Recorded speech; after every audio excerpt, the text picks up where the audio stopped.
What's up? What's up? Make sure you guys hit that like button, please.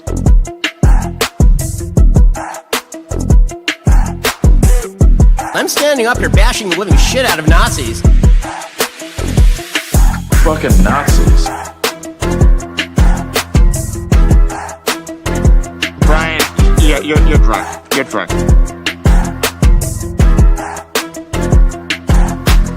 We always do about this time.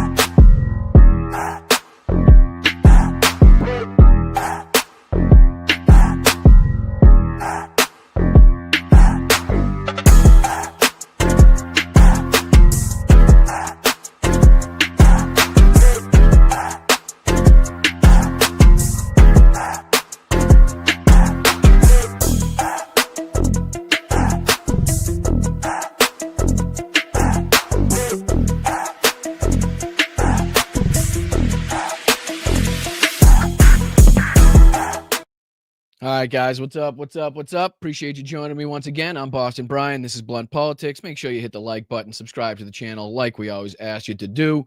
If you want to go the extra step and donate, if you want to financially contribute to some independent media, there's a multitude of different ways you can do so. Let me get those out of the way before we get into some of the bullshit we're going to cover today, which is, again, a lot. So let's just get into it. There's a Venmo up in the corner. If you'd like to, shoot a buck or two, it goes a long way in helping this channel. You can become a channel member just underneath me. You can sign up at patreon.com/Boston Brian, or you can send a super chat, super sticker, or gift memberships. And that any of those things are fantastic ways to help channels like this. Also, if you're not in the financial position to do any of that, then like, share, subscribe, chat away in the chat. And those things are just as helpful. They go to show the algorithm that you do like what you're seeing and are engaged in the channel. So I appreciate it.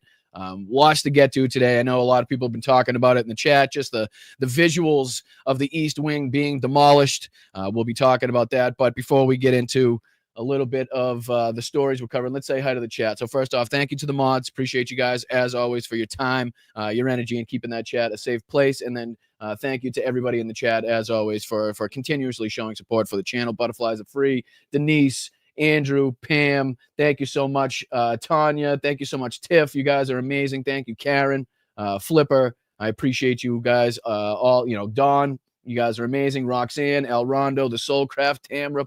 I mean, you guys are just, so helpful, and so I'm so appreciative that I have the community that we've built so far. But let's see if we can bring in. So it's Tuesday, October 21st, just in case we need to get that out of the way real quick, so everybody knows what show they're watching in case they're rewatching this. But like I said, we'll be taking a look at the East Wing being demolished, which is just a very sad sight to see, considering who's doing it and considering why it's being done. And then we'll be talking about the Republican Party, how for a party of people that really claim to be not Nazis, that claim a lot to not be the party of Nazis, they sure do seem to have a lot of goddamn Nazis in their party, because we got another story coming out from Politico of another set of leaked messages depicting another of Trump's inner circle. And this person, anybody that's an OG of Blunt Politics, anybody that's been following me for a long time, and I think you'd have to be kind of an OG to know any of this. But if you watch my Midas Touch videos, then this guy is going to be familiar to you when we talk about it. Formerly of RSBN as well, not to mention the nomination that Trump is wanting to give him. So we'll be talking about that. We'll be talking about Tim Pool says he has credible evidence to suggest that all of the protesters that went out on the No Kings protest on Saturday were paid by George Soros or by some other organization. So we'll be taking a look at Tim Pool and the evidence that he supposedly has that says that you guys in the chat, everybody that was nice enough and fantastic enough to get out there and show their support for democracy and their anger against this regime, then apparently you were paid. I don't know if you've seen the check yet. I don't know if you've received it, but apparently Tim Pool says you are going to get one. And then I'll be doing my best to slap that fat right off the fucking neck of Donald Trump, because he's once again, every time he talks to Vladimir Putin, every time he has a meeting with Zelenskyy, he has to call Putin, and every time he calls Putin, his stance changes 180 degrees. And we'll be just talking about the latest change in Donald Trump's stance. We'll be going over basically the long line in this history already in just the several months that Donald Trump's been in office. I mean, from 127 deadlines that he's given Vladimir Putin, to this whole rigmarole of NATO being the middleman for the weapons, and we can't send it directly to Ukraine, to calling for a ceasefire, to not calling for a ceasefire, the Alaska summit. The whole thing's been an absolute disaster. So we'll be diving into a little bit of that. We'll also be getting some frontline updates from Ukraine, because Ukraine, as we've been talking about on the show recently, has been doing one hell of a job, especially in the Pokrovsk area, of fighting back against what was 2 or 3 different armored assaults by Russia. So we'll be taking a look at an update there. Also, Trump sent J.D. Vance to Israel to, I guess, do some propaganda for the ceasefire. That isn't a ceasefire. So if we have enough time, we'll be diving into that as well. So I really do appreciate you guys. Thank you, Nancy, so much for starting it off in the right way. I appreciate that. Make sure if you got one of those 5 gifted memberships that Nancy just threw in the chat, that you're thanking Nancy. And even if you don't receive one of them, please thank Nancy, because it is a kind contribution to the channel and goes a long way in helping us grow. Like I said, we're on our way to not only 15,000 subscribers. Unfortunately, numerically, you got to hit 14 first. So, what are you going to do? But we're also on our way to 1,000 members, which is, I think, a bigger milestone, and even, more in your face milestone that says, people do care about the channel. So what do you say we jump right into it? Again, I hate to put this on your screen. I really do. But, I know a lot of people in the chat were talking about this. Let me put this on here. This is just a little bit of the footage that everybody's been chatting about, like I've been saying, of parts of the East Wing being demolished. And again, it's history before your eyes being torn down by, modern day equipment because of a dictator and authoritarian who wants to build a $250 million golden ballroom that nobody asked for, which kind of suggests that, hey, maybe this guy doesn't want to leave in the next few years, because it seems like he's kind of rebuilding this residence to his specifications. But again, we'll get onto it. But I just want to play a little bit of this to show everybody who hasn't seen it what's actually taking place at your White House this morning as we speak. I know Donald Trump actually had some words to say. And again, if we have some time, we can dive into a little bit of that bullshit, where he supposedly came out to talk about the tariffs on China, but spent more time talking about, again, the construction and the ballroom, and as he does. So what do you say we just dive into this real quick, and then we'll get into, again, this Politico story, if I may throw this on the right here, where Trump nominee says MLK Jr. holiday belongs in hell, and that he has a Nazi streak, right? And again, once you hear the person, once you see the pictures, and obviously I'll check back in on some older references to kind of refresh your memory on who this guy is. But I mean, Jesus Christ, this comes after, again, the young Republicans, or the not so young Republicans, leaked text messages that we just went over in a recent show. That was heinous, talking about gas chambers, the whole 9 yards. So again, for the party that claims outright and really, really strongly that they're not the party of Nazis, sure does seem to have a lot of goddamn Nazis in it. So what do you say we, like I said, dive into this real quick, and then we'll get on to that. But I appreciate it. Make sure you hit the like button, please. Again, I'm Boston Brian. This is Blunt Politics. Thank you to everybody that's new to the channel. Thank you to everybody that shares this out. You guys are fantastic and are the backbone of this channel. The Patreon members, the YouTube members. You keep me alive, and I really do appreciate it. And I apologize. I should let you know that my phone has shit the bed. My phone has been on this screen for the last, 25, 27, maybe 30 hours now, attempting to do an update, and that's just where I fucked up. You know what I mean? I thought I could somehow get an update done without, removing a cell phone from my capabilities totally, and apparently that's not a thing. So I'm going to have a little trouble on thanking people on the Venmo today, but don't worry. Once I get that squared away, I got an appointment with Apple after the show. So hopefully I get that squared away, and we'll be good from here on out. But just in case, I honestly can't, there's nothing I can do. I see Jupiter Judy asking if I turned it off. I can't even do like the emergency shutdown. Like it hasn't changed the screen. It hasn't shut down. I'm literally waiting for the battery to die at this point. So hopefully I can just maybe turn it back on or recharge it and turn it back on, but it hasn't left the screen. And I shit you not, 30 something hours at this point. I don't know. It's ridiculous. It was my fault. My original call to Apple was because I was having storage problems, which now I would kill to have those storage problems and still be able to use my phone. But anyway, I digress. Let's take a look at this. This is going on at the White House. This is, again, East Wing demolition begins. Trump's ballroom at the White House. Take a look. This morning, demolition day at the White House. Crews tearing down walls as construction for President Trump's 90,000 square foot ballroom ramps up. The president once promised the project would not interfere with the current structure of the White House. It won't interfere with the current building. It'll be near it, but not touching it. Oh, that's funny. So you're saying he lied to the American people? You're saying that was just a blatant and fraudulent statement from, again, the guy who's claiming he's paying for this as well. But again, nobody really wants to call that out. He just had a dinner for the donors, but then goes on in these statements. And I think he said it again today that he's paying for it out of his own pocket. So then what the fuck are the donors for? Why are we celebrating the donors? If you're paying for it, which I know he's not, let's not get that twisted. Why have a big ballroom dinner that we covered the other night for donors, apparently, right? It's just, I mean, again. Pays total respect to the existing building, which I'm the biggest So fan of. basically, in case you're curious, what he's saying here is it's going to have no effect on the existing building, right? So you won't have to tear down any of the sections. You won't have to do any major renovations or major construction to the already existing White House, right? That's pretty much what he's trying to get across here with triple fucking H on his left-hand side and Bryson DeChambeau on his right-hand side. So I'm sorry if I don't, if I didn't at the time take this statement too seriously. But still, just an outright and blatant lie, considering what we're seeing now this morning being done at the White House. It's my favorite. But bulldozers ripped away portions of the East Wing yesterday. The president hosting an event inside the White House, acknowledging the nearby demolition. Right on the other side, you have a lot of construction going on, which you might hear periodically. Constructed in 1902, the East Wing houses the office of the First Lady, as well as the visitor's entrance where the public can begin tours of the executive mansion. Expected to cost This is where I do not give a fuck.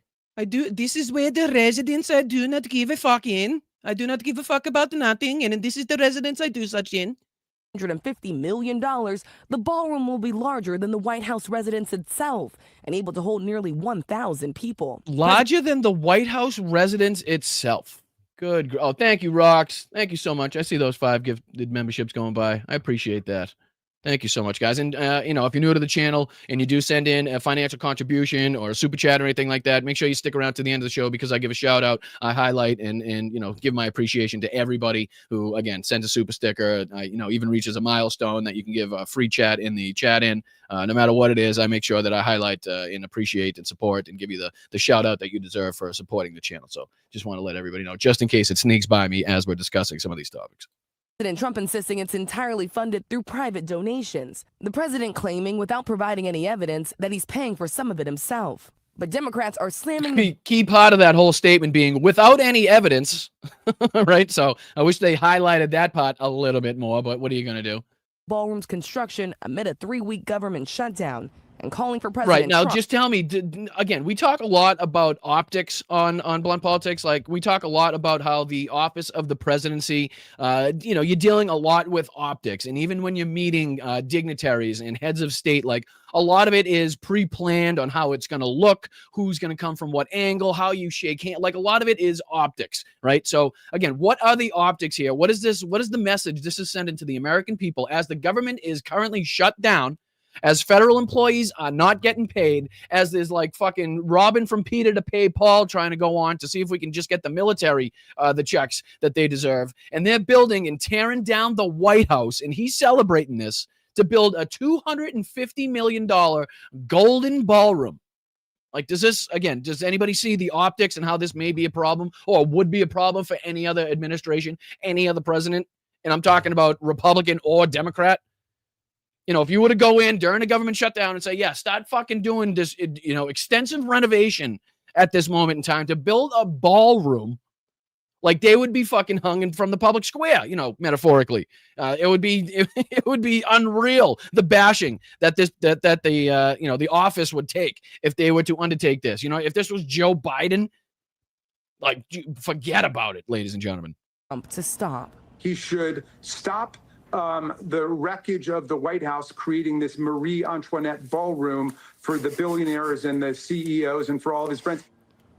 Like you can see, I don't know if that was old copper or old lead here. Let me see if I can. Ballroom for the billionaires and the CEOs. Almost looks like this portion here is like old. Is that copper? It's hard to tell. But look at the fucking rebar. Holy shiza. Look at the amount. Like, I'm assuming that's rebar, or not just like an insane amount of electrical. I mean, the way it's kind of standing straight out like that would lead me to believe like that's an insane amount of rebar. Like that thing was heavily protected, right? But again, this is what we're seeing from the golden dictator himself. Oh, thank you, Slacks. Thank you, brother. I see you. Heroium Slava, buddy. Appreciate you. Hope you're having a great day. But yeah, this is what you get from the golden dictator, the golden authoritarian himself, again, while we're having a government shutdown, as he's stripping not only rights, but, the access to health care from millions of his own citizens, as he's seeing, himself sick ICE and other law enforcement agents on its own citizens, as we're seeing him actively fucking step on and destroy our allies, the relationship we have with our allies and actively cuddle up to, the enemies that we are, like the known enemies that we have on this planet. We got this guy again talking about, and he's just out there fucking touting it. And because I don't know, it's wild. It's wild to see, but let's see if I don't want to spend too much time on that because we have to kick over to, again, this story, which is another wild story, but not surprising whatsoever. Right. So this is a recent Politico article, all right? And make sure you guys hit that like button, please. Boston Brian, this is Blunt Politics. Again, this is the second of which of these stories we've covered in, I think, about, 4 or 5 days ago that the other story came out. But this is, again, headlines, Trump nominee says MLK Jr. holiday belongs in hell and that he has a Nazi streak, according to text messages. Now, this person, Paul Ingracia. Now, again, if you've been following this channel for a while, if you've seen my Midas Touch videos, if you're an RSBN watcher, like, we used to cover literally the full 6 hours sometimes on the live stream. But Paul Ingracia used to be a commentator, used to be an anchor on RSBN. But now apparently he's being pushed to higher powers by Donald Trump. But let's get into this, okay? And there's also a little CNN video that I want to put on to talk about this same thing as well. So just kind of a little flyby. Paul Ingracia's bid to lead a whistleblower agency is set for a Senate confirmation hearing on Thursday, right? So Paul, and let me put this on the screen so you guys can see this, and then I'll blow it up for you guys a little bit. And maybe I should remind you let me see if I can I'll just remind you here, because this is who we're talking about right here. This is who we're talking about. The slimy sleazebag on the right-hand side of the screen is Paul Ingracia, okay? And this is from June 15th, 2024. I went back and I found, I think this was the latest, the most recent, because they let this guy go, RSBN famous for Brian Glenn, Marjorie Taylor Greene's boo, like he doesn't work there anymore. I don't know if we ever got the details as to why he was let go from RSBN, but this is right around the time when Paul Ingracia was brought in to cover the line of people going into the Trump rallies. Remember how the RSBN covers all that shit? And so we used to sit and watch this literally for 4, 5, 6 hours sometimes. Well, not we, but I would cover this just so I could get all of the, the juicy moments, right? Which kind of led to this, right? One of these juicy moments. Let me see if I can put this on the screen too. Because again, this was a Midas Touch post from, when was this? This was June 25th, 2023, right? And this is an RSBN clip that I found, right? You can see here, they give me credit here at Midas Brian 23 on the end of it. And listen to what this guy says, because, again, this is just because I watched the 6 hours of the stream that I happened to catch this moron saying this at this random time in the RSBN stream. But listen to what he says here, and then we'll go on and talk more about Paul Ingracia, because I'm just showing you that how crazy these people can be. So let me play this. Listen to this. Remember this? Wholly agree with that. Basically, this is an evangelistic movement on the left, and that's what's happening. It's indoctrination. I mean, they are proselytizing to the next generation. And what we're discovering as parents and conservatives is, wait a second, education really is evangelism. So if you don't control education, you cannot control the future. And Stalin knew that, Mao knew that, right? Hitler knew that. We have to get that back for conservative values.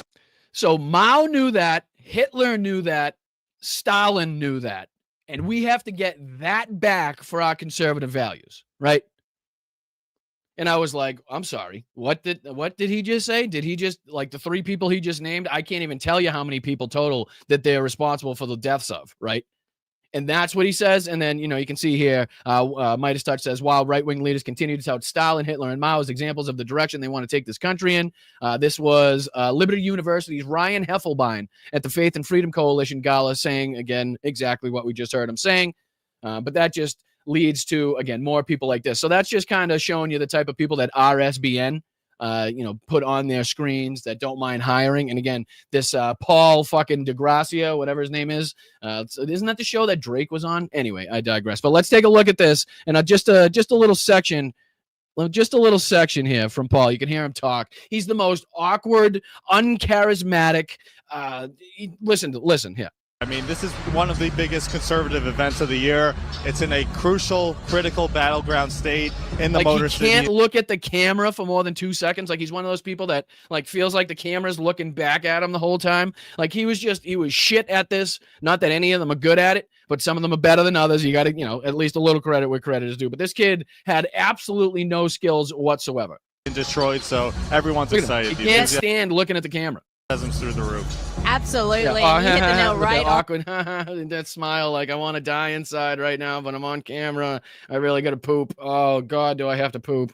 Like, just the most awkward person you could possibly, and he wasn't even good at, the right-wing talking points. Like, I think at one point he reads an ad, and he's got to do it, off his phone, and he sucks at it.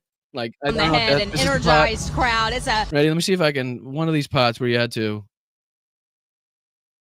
On right, is it right here? No, I think they go into it. It doesn't matter, but just to kind of give you a visual reference on who Paul Ingracia is and who this article is about, right? So we go back to the Politico article. So Paul Ingracia, President Donald Trump's embattled nominee to lead the Office of Special Counsel. So the kid that we just showed right there that couldn't look at the camera, just literally wanted to poop his pants on national television or whatever television you'd consider RSBN at that moment.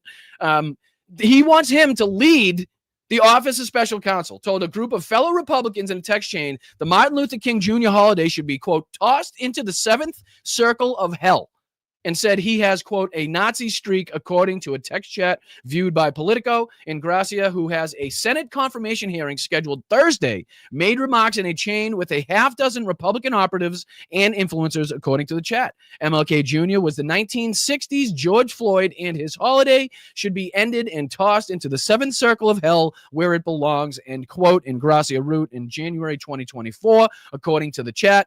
One of the replies was, quote, Jesus Christ, end quote. One of the participants responded, let's see, using an Italian slur for black people. Ingracia wrote a month earlier in a group chat seen by Politico, no blank holidays from Kwanzaa to MLK Jr. Day to Black History Month to Juneteenth, then added, quote, every single one needs to be eviscerated, end quote. And again, I withheld using the slur that they were describing as an Italian slur that they wrote in the article there, in case you're wondering what that word means, if you're not familiar. Let's see here. Politico interviewed 2 people in the chat and granted them anonymity after they expressed concerns about personal and professional repercussions. One retained the messages and showed the text chain in its entirety to Politico, which independently verified that the number listed on the chain below to Ingracia. The person said he came forward because he wants, quote, the government to be staffed with experienced people who are taken seriously, end quote. The second person has since deleted the chain and didn't recall specifics about it, but did confirm the discussions took place. A lawyer for Ingracia, Andrew Paltzik, initially suggested that some of the texts were intended to be poking fun at liberals, though he didn't confirm they were authentic. Quote, looks like the text could be manipulated or are being provided with material context omitted. However, arguendo, even if the texts are authentic, they clearly read as self-deprecating and satirical humor, making fun of the fact that liberals outlandishly and routinely call MAGA supporters Nazis. Again, you'll remember this being one of the same excuses that Matt Walsh put on the table for the last set of leaked text messages that we saw from the so-called 40-year-old Republicans that want to be called young Republicans, I guess. But this is an example of the text message that we just read there, calling for the removal of MLK Jr., the holiday, George Floyd holiday, and being tossed in the seventh circle of hell. The response to it, in reality, Mr. Ingracia has incredible support from the Jewish community because Jews know that Mr. Ingracia is the furthest thing from a Nazi. Again, this is his lawyer talking.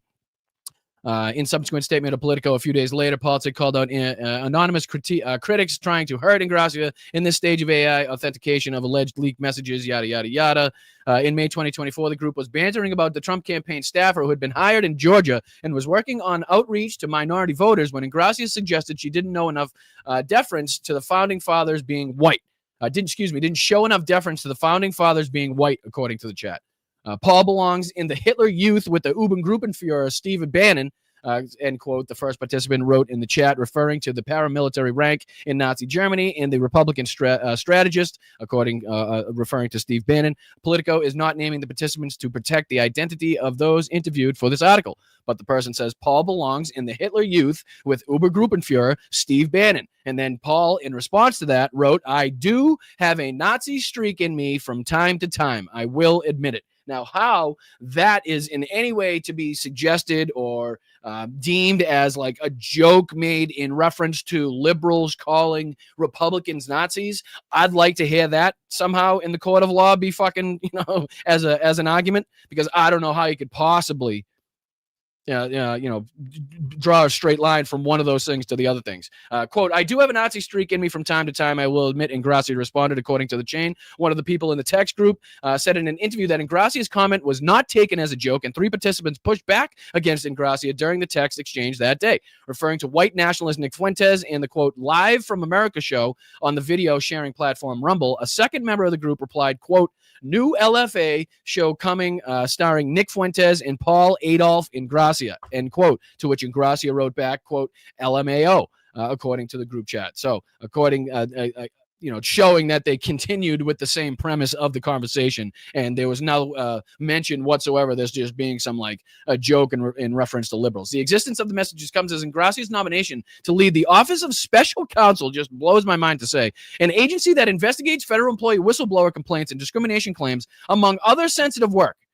Right, so this is the guy that is going to be put in charge of the agency that investigates federal employer whistleblower complaints and discrimination claims. Right, which I'm sure this administration has a whole shitload of, right? So here we go. Check this out. So this is the guy right here. This is the guy. Giving medications. Absolutely. So make sure you have one in your house. Well, I think he just did it, ready? Yeah, this is where he does that. Check this out. In the Bible and Christianity, which, obviously this is an audience of a lot of religious conservatives and a lot of Christians. So strong message from Dr. Carson. Absolutely. And we want to smile. Makes me my skin wants to crawl off of the bones. Every time he's like, he can't look at the camera. He gives that awkward smile. For our next Watch speaker. Look at your feet. Why don't you keep looking at your feet?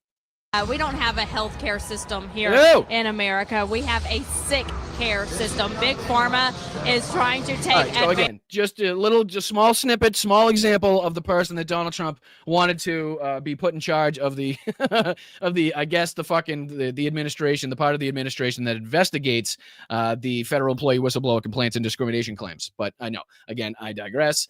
So again, let's go back to this. Earlier this month, Politico reported that Ingrassia, 30 years old, has been the subject of an internal investigation at the Department of Homeland Security, where he works as a White House liaison, after a sexual harassment complaint was filed against him. I mean, doesn't that just fit right in line with this administration? I mean, no wonder he's going for the top spot in that place, right? No wonder he's moving up the ranks so fucking fast. I mean, that's what you need. You need to be an idiot. You need to be incredibly awkward. You need to hate women, and you need to be a fucking sexual predator. And then you're going to right to the top you go in this administration. The woman who filed the complaint later withdrew it and said there was no wrongdoing. Apparently, I don't know. I'm wondering what her, not suggesting anything, but I'm wondering what happened. Was she threatened? Did she maybe receive some fucking compensation for not moving this along any further? Again, allegedly, no. These are allegations. I have no evidence to suggest anything, but it'd be funny if we, I'm sure eye-opening to dive into that little detail too. Spokespeople for the White House and DHS did not respond to requests for comment about the text messages. In July, Republican senators delayed Ingrassia's nomination hearing, with one airing concerns about some statements about anti-Semitism. Paul Ingrassia to a group of Republicans, according to text, he says, never trust a Chinaman or Indian. Never. Okay, Ingracia made other racist remarks according to the chain in January 2024. He wrote of former Republican presidential candidate Vivek Ramaswamy, never trust a Chinaman or Indian. So that's what those text messages we just read were in reference to. Never text show Ramaswamy, the son of an Indian immigrant, declined to comment. It says, a month later, discussing why some Republicans feel that Democrats make black people into victims, the tech show Ingracia remarked, quote, blacks behave Blacks behave that way because that's their natural state. You can't change them, end quote. He then added, according to the chat, quote, proof all of Africa is a shithole and will always be that way, end quote. In his first term, Trump used the term shithole countries to describe some African nations and Haiti. The May 2024 discussion surrounded the, quote, Nazi remark turned serious as Ingracia dug in. Ingracia first remarked that the Georgia operative, quote, read a book if she's able to on George Washington and America's founding, end quote, according to the chain. Paul, you are coming across as a white nationalist, which is beneficial to nobody. A third-party participant in the chat replied when Ingracia apparently said that, quote, defending our founding isn't a white nationalist. The participant pushed back, saying Ingracia reflexively went to saying whites built the country. And then Ingracia said, quote, they did. According to the chat, the comment prompted the same participant to respond, quote, you're never going to be in private practice. One day this shit will be around forever, brother. And again, this is probably entire group chat, right, by anybody. I don't know who this, I don't know who this person was. I don't know who the specific person was that said, listen, you're an idiot and you're never going to be in private practice because these text messages are forever and someday they're going to come out type of thing. Like, that's the smartest thing said in this entire thing, because wasn't long after that, what was it, less, I don't know, what are these, what they say, January? So it wasn't that long after these were said that it does become public knowledge, and these were obviously leaked to the public. So Ingracia posted an image of paintings showing several founding fathers, including Washington, John Adams, and Alexander Hamilton, into the chat, and said, quote, we should celebrate white men and Western civilization, and I will never back down from that, end quote. The third participant of the group criticized Ingracia's, quote, white nationalist tone, then said he was coming across with a tinge of racism. The second participant then said he sounded like a scumbag. Okay, I take it back. That's the smartest thing said in this whole group chat. So the other thing is the second smartest thing, the fact that this person called Ingracia, or at least said he sounded like a scumbag, definitely the smartest thing said in this whole thing. To which Ingracia angrily replied, nah, it's fine. Don't be a boomer. I don't mind being a scumbag from time to time, the text show. I said we were making Kwanzaa illegal in the next Trump administration. These texts show this was the gist of my tweet. No blank holidays. From Kwanzaa to MLK Jr. Day to the Black History Month of Juneteenth, every single one needs to be eviscerated, as we described earlier in the article. In February 2024, Ingracia wrote, we need, quote, competent white men in positions of leadership. The founding fathers were wrong that all men are created equal. We need to reject that part of our heritage. All right, so does it get any more clear than that? Because I'm trying to think of where that was written, because it was written somewhere by, people that we recall as smart people who founded this nation, who once said that all men were created equal. It sounds like to me that these Republicans and Paul Ingracia here don't seem to give a shit about the founding fathers or what they wrote or what this country was built on, right? We need competent white men in positions of leadership. The founding fathers were wrong that all men are created equal. So again, show me how this is like some joke going towards like the liberal rhetoric of Republicans being racist, and how this part of it kind of suggests otherwise, right? Because it seems to me you're just confirming what we keep talking about here on the left as, the racist, bigoted, hateful, violent rhetoric coming from the right. But again, Ingracia's apparent comments in the text chain echo some of his public statements and associations. Ingracia has had ties to Fuentes, Andrew Tate, a far-right influencer who has been charged in Britain with rape and human trafficking, which he denies 1 month after he apparently made the, quote, Nazi comment in the group chat. Ingracia attended a rally for Fuentes, though he later claimed that he didn't know who had organized the event and soon left. Fuentes did not respond to a request for comment. Now, isn't that similar to like what Marjorie Taylor Greene claims. Remember when Marjorie Taylor Greene spoke at Nick Fuentes' rally or show, whatever the hell he was putting on, right? She was like the prominent speaker, and then all of a sudden, afterwards, she was like called out for it and claimed, "Oh, I didn't know who Nick Fuentes was. Geez, how could you possibly know?" It's not like there's ample videos and information online that you could look at in the fucking stroke,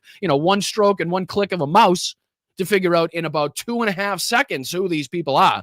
But again, you can't say, can't blame these people. You can't claim they're smart, so you can't really blame them for that. After Fuentes was kicked out of the Turning Point USA in June, Ingrassia called it a, quote, awful decision.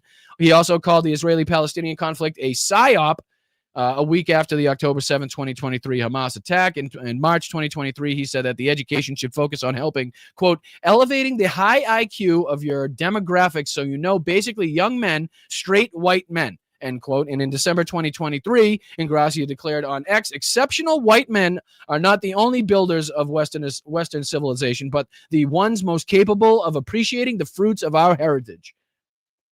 God damn. Sounds like this guy has come from the Klan meeting. Like he came fresh off the presses from a Klan meeting to this group chat. Like he knew all the rhetoric. He knew all the little lines. The person in the group chat who shared the messages, who has known Ingrassia for several years and met him through Republican political circles, said that Ingrassia's personality changed in recent years as he went from a young law student interested in conservative politics to a quote, extreme ego-driven Trump loyalist. And I guarantee that lines up with him getting this position here at RSBN. I will guarantee, not only hanging around these fucking lunatics and hearing their rhetoric all the time, right? But seeing the praise that Brian Glenn gets, the more bigoted and the more hateful he got, right? This lady here, I forget this lady's name, but, the crazier things that she says, she seems to get more prominent positions, featured at better rallies, right? So he seemed to feed off of the fact that the more hateful, the more, violent, the more incorrect and disinformation you put out, the higher through the ranks you raised, which I guarantee will coincide with what this kid is saying as far as, when this kid's personality decided to kind of make that switch, right? The person said the shift began after Ingrassia, a Cornell law student graduate, started working as a law clerk for the firm representing Tate and appeared several times on the War Room podcast with Steve Bannon, who did not respond for requests for comment. Quote, he was too young and too inexperienced to deal with the fame. The person said, quote, it was like giving an 18-year-old $10 million and saying, hey, have at it, kid. Periodically during the next text chain, the group nudged Ingrassia to tone down his rhetoric, especially if he wanted to work in a future Trump administration, according to the person. Again, these people clearly much more bright than Ingrassia is. Very much full of people are trying to give him advice on how to be, and he threw that advice right back at them and saying, basically, fuck you, look at me, I can write a Substack and get it posted by the president. Who are you to talk to me? Again, showing the arrogance that just flows throughout this administration and the Republican Party at this moment. Soon after the May 2024 text exchange, the group chat disbanded. People were tired of Ingrassia's rhetoric, according to the chat participants who provided the messages to Politico. Quote, I will not be posting on this thread going forward. One of the people added, referring to Ingrassia, the person added, quote, there are enemies in this group. Please take my name out of this thread. Right? And again, you couple this with the earlier story from last week where we talked about the 40-year-old young Republicans that everybody was trying to say was just like a group of college kids that like got caught up in their group chat, man. Like, what's your excuse for this one? Again, what's your excuse for this one? A guy that's supposedly trying to be put in a position of power by this administration. And again, there's this CNN. I'm curious how they kind of report on this as well. So what do you say we dive into this short video here describing, maybe they have a little bit more detail as to what's going on in this case. But this is titled Politico Reports on Racist Text Appears to Derail Trump Nominee. So maybe there's a good shot that we won't see this guy get any positions of power. But then again, I'm not holding my breath because it doesn't seem like any wrongdoings or any leaked text messages, i.e. Pete Hegseth, is the cause for removal from their services, from their position in this administration. So what do you say we dive into just a couple minutes of this, and then we'll head on to our next story, which is, I believe, Tim Pool showing us evidence to suggest that people were paid by George Soros himself. You guys in the chat received money from George Soros himself, and Tim Pool has, I guess, the evidence to prove it. So again, that's our next story, but stick with us. Let's see if we can get through this one first. Please make sure you hit that like button. Again, I'm Boston Brian. This is Blunt Politics. I really appreciate all your support, all your help from all the OGs, from all the new people in the chat as well. There's a Venmo up in the corner. Bust a buck, try your luck, support some independent media. It goes a long way. And again, like I said, just a buck or two really, really helps. So I appreciate it, guys. Thank you. President Trump's pick to lead the Office of Special Counsel appears to be on thin ice, and that, quite honestly, may be a generous take. You now have the top Republican in the Senate, John Thune, saying this about Paul Ingrassia: he's not going to pass. It comes after political reporting of racist. So that's something. So that's something to see right there. I mean, again, that's just John Thune. But again, John Thune has of recent been a buddy, somebody that Donald Trump touts as somebody that's doing a great job. So, you know, who knows what sway he holds. But again, good to see that at least one of these people is like, all right, no, we're good. We're good on this guy. Text messages Ingrassia allegedly sent in a group chat with the Republican operatives. In one message, Ingrassia allegedly texted that the Martin Luther King Jr. holiday should be tossed into the seventh circle of hell where it belongs. In another, Ingrassia, in a back and forth, allegedly wrote, "I do have a Nazi streak in me from time to time. I will admit it." CNN's Annie Greer is on Capitol Hill for more. So you have this reporting, and you have what is in terms of the response from lawmakers on Capitol Hill now. Well, Leader Thune was very clear last night, Kate. He said that Ingrassia doesn't have the votes, and he hopes that the White House pulls this nomination. Ingrassia was expected to meet. Well, hoping that they pull the nomination is a lot different than saying he's not going to pass, right? That seemed like it's already changed in the 2 seconds that we've heard about his first statement to the second statement, where it was very forceful, right, and very definitive in the first one, saying he will not pass, and the second one being, well, I hope they withdraw the nominee. Right? Because I don't know if there's like maybe some workaround, even if he doesn't. I'm not really familiar with how this position needs to be put in place, but I guess we'll find out here. Of the Senate Homeland Security Committee on Thursday, and at least one of the Republicans on that committee, Republican Senator Rick Scott, told me last night that he does not support Ingrassia. So that right there is enough Republican opposition to end this nomination, assuming that all Democrats also vote against him, which we are expecting him to do. So Trump nominated Ingrassia to lead the Office of Special Counsel, which oversees all federal. That is just so friggin' wild to me. Again, having seen this kid like in action and how like wholly incapable he is of just even holding a conversation without just making you want to crawl out of your skin is just, it's beyond me that he's even being thought to be put, like he didn't even last at RSBN. Like it's not even like he fucking rose up the ranks RSBN and like had nowhere else to go and like was doing so great. Like I don't know what the story is. Is there? I wonder if I can find it. What if I just type in like RSBN fires Ingrassia? Like I don't know how they left off on that, but I don't believe that I seen it. I think he was replaced by that big hulking guy after. It was like a big short-haired, like red-haired, like military-looking guy after Ingrassia left, but I'm not sure. Trump, no. So now it's just going to be taken up by the recent news. I'll have to dig for that information if I want to take a look at that, because anything I pull up with his name and RSBN is just going to pull up this story. So I'll have to dig for that. But I'm curious as to how he ended his affiliation or his relationship with RSBN, because again, the guy that couldn't make it on RSBN to then go on to lead some like official powers in this administration is just wild. Not surprising. Very, very on brand for this, for this regime, but just another thing that makes you go, what? What the fuck?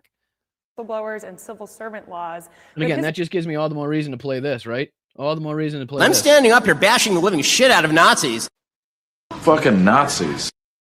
Right? The nomination has been clouded with controversy. CNN has reported on his history of alleged racist comments, and as you mentioned, the Politico reporting has a lot of messages in there. I'm going to read you two more of them. Right, so again, we don't have to go through the messages again. We did read those in the article. Let's just see if there's any more information as to whether or not this again is going to affect his confirmation or lack thereof. Changes to Ingrassia's nomination. Yeah, this is a space to watch. Ingrassia's attorney, we do not concede to the authenticity of the text. Today, for sure. When John Thune says isn't going to pass, John Thune should know and does know what he's talking about when it comes to this. It's good to see you, Annie. Thank you very much. All right, so I just kind of wanted to play the first couple minutes of that as well to see if there's any more details to suggest that, yes, this is going to definitely affect his, appointment or confirmation in this position, which, again, is just ridiculous, outrageous, outlandish, would definitely cause harm in that fucking administration, because he would be wholly unqualified to do that. I wouldn't let that guy go to the store and fill my car with gas, to tell you the truth, and expect it to be done right. He'd probably definitely be using diesel in that situation. But all right, what do you say we dive into our next story, which again is this one here. I don't know if you guys know, but keep checking your mail, ladies and gentlemen. Please make sure you're checking your mail, because any day now, you guys that were out there supporting the No Kings protest, that were out there with signs, that were out there protesting, that were out there in your costumes, that were out there with your bullhorns and your cowbells, that were out there beeping your horns, that were out there just supporting, handing out snacks and water to people. If you were out there, then again, you apparently are receiving a check. I don't know if you have already. Please put the amount in there so I know how much I'm supposed to receive when it does come, so I don't know if I'm getting screwed or not.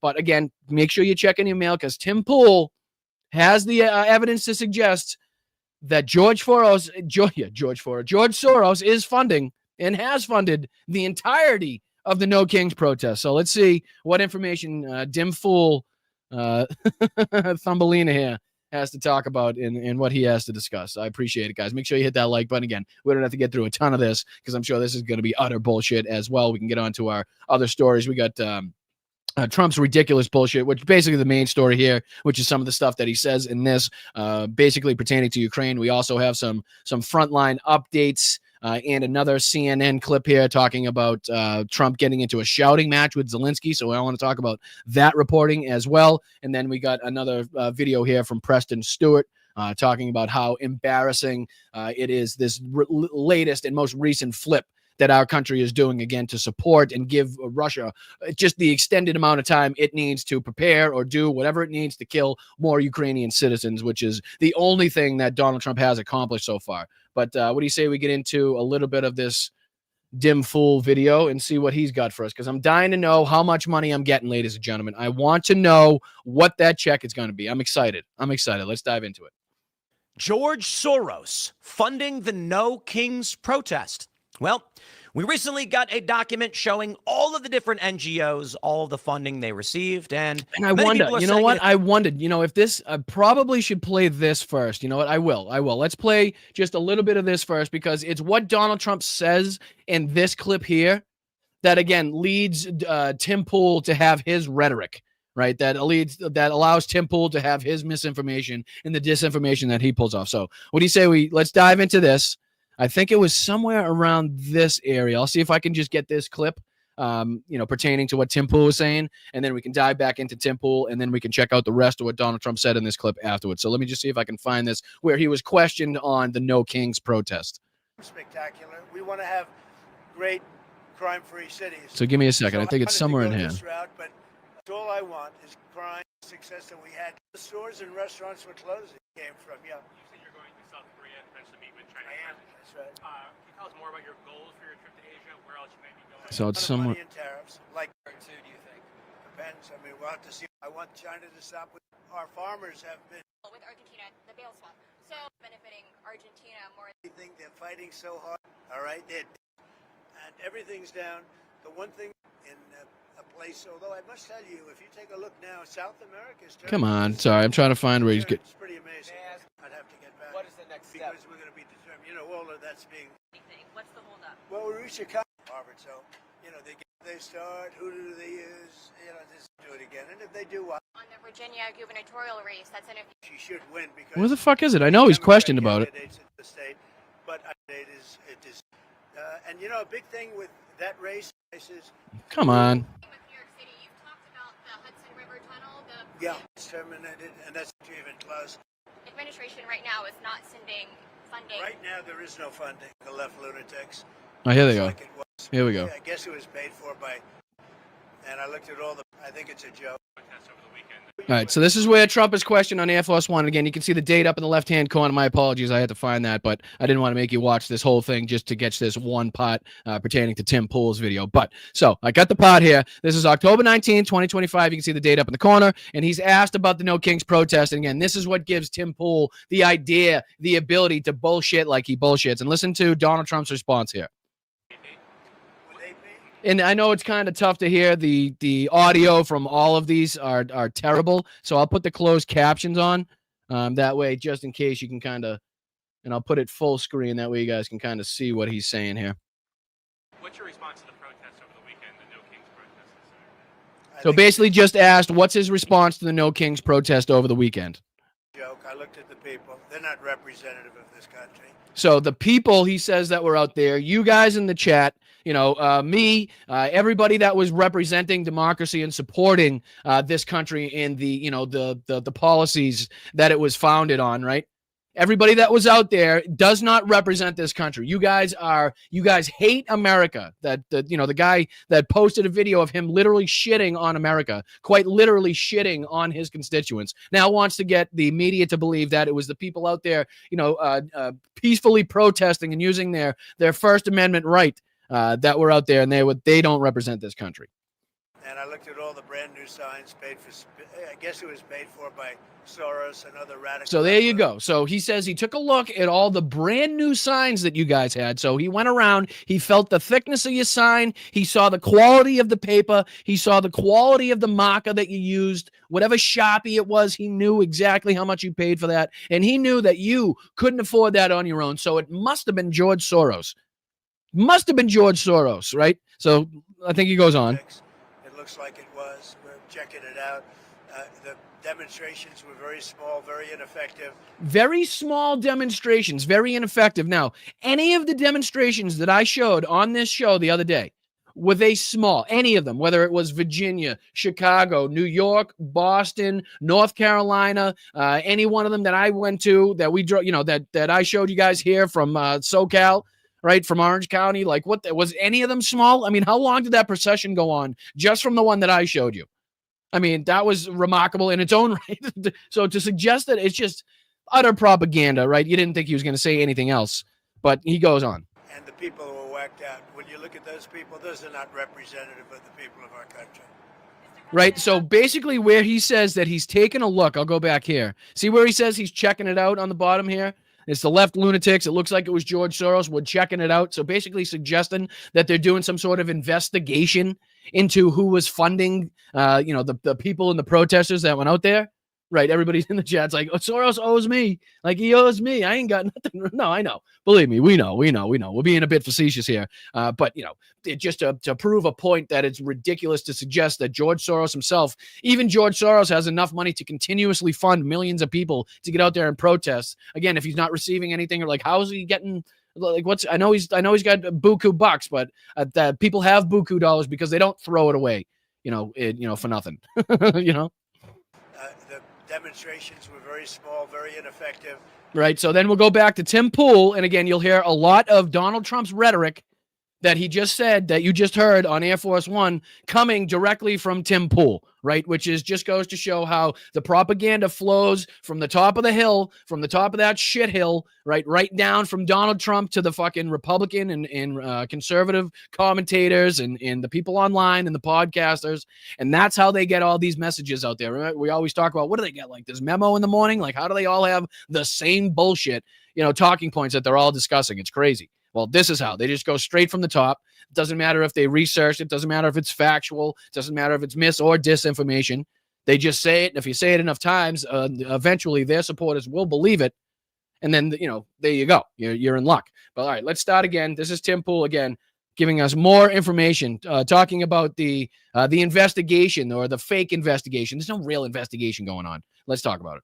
George Soros funding the No Kings protest. Well, we recently got a document showing all of the different NGOs, all of the funding they received, and many people are saying it is prominent Democrats and liberals that are funding an inorganic protest. But I tell you what, well, Democrats are claiming it was 7 million people. We actually did a small assessment based on photos, videos. Tim Pool at Tim Pool, Timcast IRL, and Timcast IRL, his team of skateboarders, I guess, well, no, maybe he's the only skateboarder because I've never seen anybody. Anyway, that team did in-depth and extensive fucking calculations based on photography with their deep, in-depth skill set that they have and the equipment and the fucking data that they have, and somehow calculated that they were less than 7 million. They did their own little numbers. Let's see how we got there. I don't think it was anywhere near 7 million, but I got no problem being wrong. I just think liberals are lying about the size of this protest. Now, they've come out and said this is the largest protest in U.S. history. It's not. There was some environmental protest, I guess, in the 70s with 20 million people estimated to come out and say we want a clean planet. And this protest, I think, I'd put the estimate around 1 million, I guess. Taking a look at these photos. Okay, all right. You know, do we have to do it, Tim? Downtown Chicago was gridlocked for most of today as these protests marched through these streets, as well as a rally in Grant Park. This is thousands of others gathering in several decks early this afternoon. There's Chicago, I believe, right? For a so it's 250K just in Chicago alone, right? Just in Chicago alone. I mean, look at some of these. Look at some of these sites. Do they show that the site of them just flowing down the street on this one? Because it's a pretty crazy site. I don't know if they show it on this one, but there's a site of just never-ending flow of people, and somehow Tim Pool managed to calculate them all, and then decisively come out on his show to say that no, we didn't have the calculations right. Tim Pool's studio and his ingenious buddies somehow have the calculation right. Videos where everyone's saying, look how big this crowd is, there's millions, and comparing it to the events that I've been at, notably the May Day protest 2012 in New York City, which stretched miles down Broadway. That was only 30,000 people. Okay, and again, oh Jesus Christ, he just shit on himself. He just screwed himself. New York City protest. Oh, geez, Tim, why do you make me do this? It's all right. We'll just do short, whatever. Oh, here we go. Here's one. There you go. We'll just put this on the screen. There you go. Now, is he suggesting that doesn't stretch around some blocks? Like, is he trying to suggest that, like, this isn't considered to be a crowd that stretches around blocks, and that the crowd of 30,000 that he was a part of in 2012 doesn't even really in any way compare to this crowd? I mean, check this out.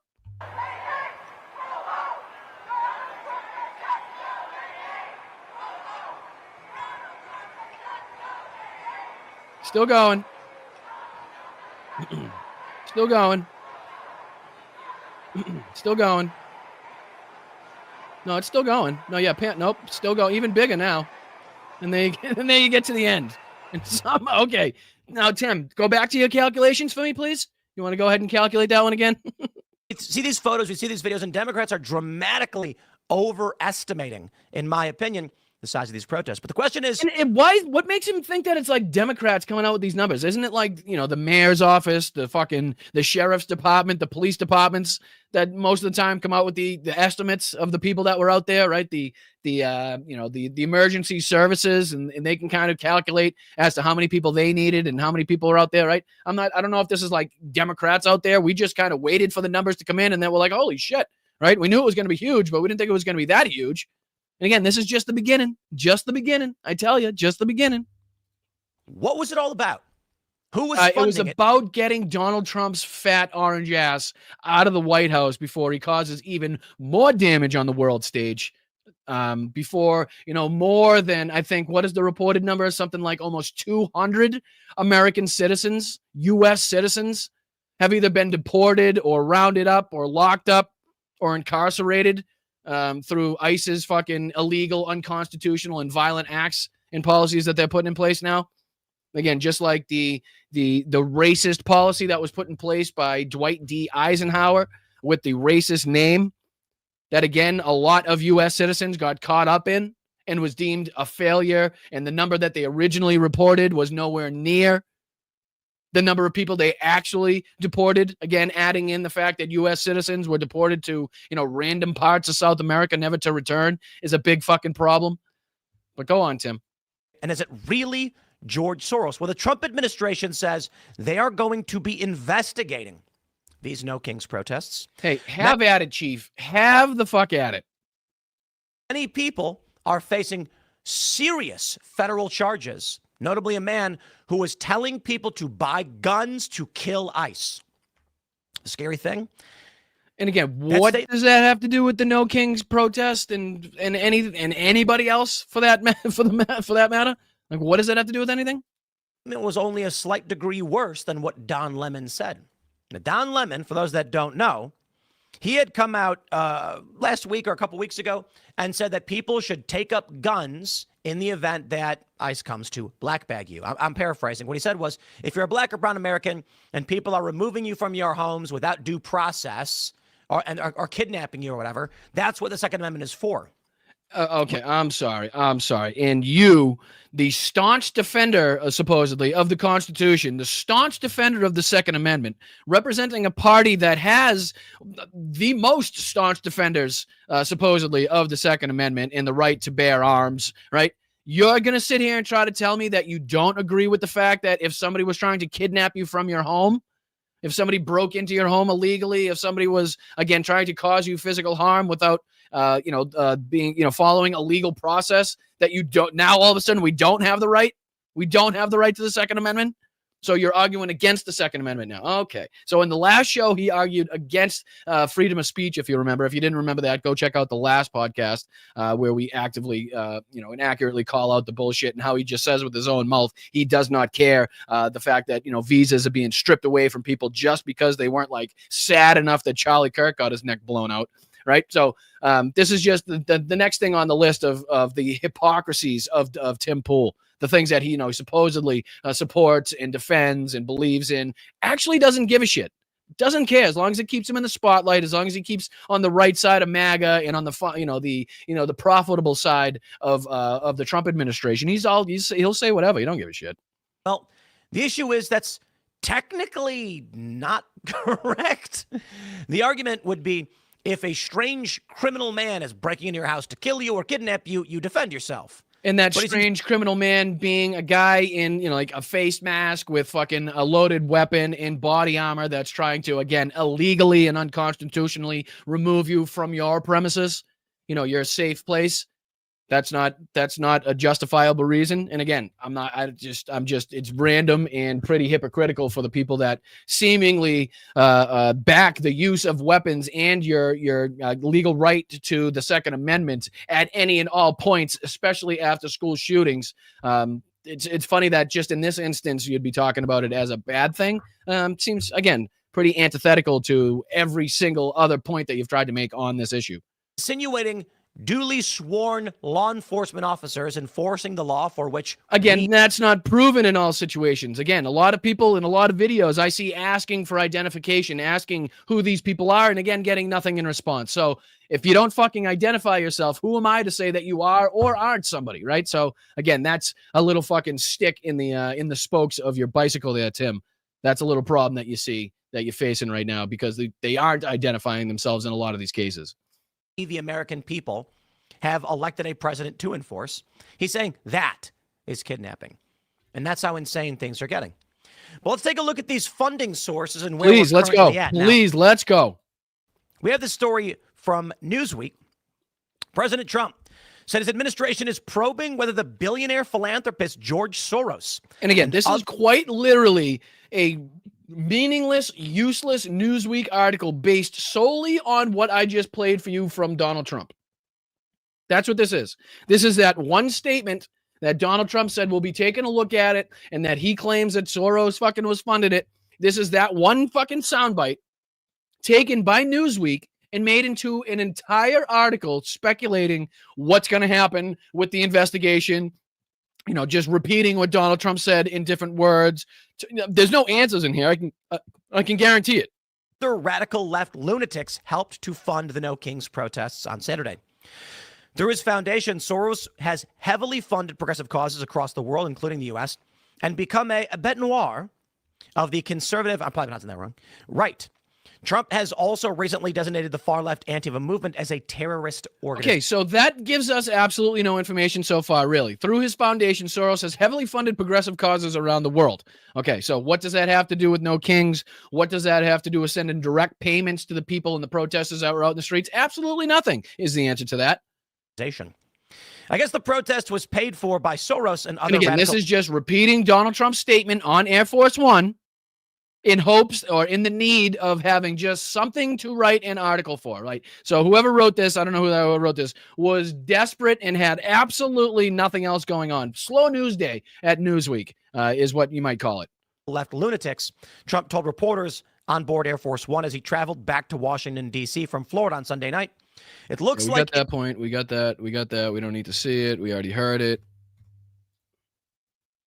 Protest we have seen in generations. Pause for dramatic effect. Because now we have no kings. Wow. I was worried for a minute, but then these people went out to the streets protesting, and I said, someone please help prevent a king from taking over. And again, the party of free speech, the party of the people, supposedly, the party of small government here.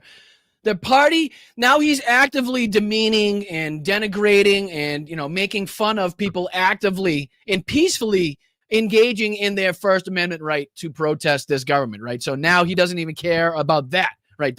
Now he doesn't even believe in your right to protest, right? Even if it may not have the direct and immediate effect you want it to have on that day. I very much believe the message has been sent, right? And will continue to be sent. This isn't a one-day thing. This wasn't the first protest, and it sure as fuck won't be the last, right? There's many other protests. There's many other rallies. There's protests that happen every fucking weekend. But this got the people's attention. This got the media's attention. This got the world's attention. And I think it had the impact that we thought it was going to have. And we need to keep up that momentum and continue these protests and make sure that we build upon that momentum. And then we can affect some change. We're under no illusions that each protest and, a single protest is all of a sudden going to make people bow down and all of a sudden get to their knees and be like, oh, yeah, you guys are right. We're not fucking stupid. We need to make sure that this is continued pressure applied to the neck of the fucking Trump administration, right? And, I'm here to make sure that pressure is applied. So let's continue. They marched. They threatened violence. And then did they threaten violence? Did they? Now, where was that? Did you guys see any of that? Because I know a lot of you people in the chat were out there because you're amazing, fabulous individuals who care about this country, who want to get involved, who want to stay involved. And that's how you show your support. That's how you show your angst and your frustrations with what's going on. And you did so appropriately, and you did so, at the commendations and, with the applause of basically every fucking law enforcement agency in the country, every sheriff's department, every police department saying thank you for the great job that you guys did in having so many people in one spot, but, not destroying shit, not having moments of violence. Like, thank you for making us or, allowing us to not have to arrest anybody in this whole protest is what I saw up and down social media from these police departments. So again, any evidence otherwise, Tim, I'll be happy to hear it. Otherwise, your beanie's just on too tight again. So it worked. Congratulations. What a heck of a protest. Now, in all seriousness, my friends, we know that's kind of like saying, okay, so when, the tea was thrown into Boston Harbor, did the king immediately give power back to, and, did they give it to from the throne to this newly formed United States as soon as the tea hit the fucking harbor? Is that what happened, guys? Because, Tim Pool says that was an ineffective protest, apparently. Tim Pool says, that, you might as well laugh and joke about that type of protest because the change didn't happen the moment the tea hit the harbor. That's basically what he's saying here. That's what he's saying, right? Like, if the king didn't bow down, if, the king didn't kiss your ring the moment that fucking tea was thrown into the harbor in protest, then, it was a useless protest, even though we still talk about it to this day as one of the, generationally founding moments of this fucking country.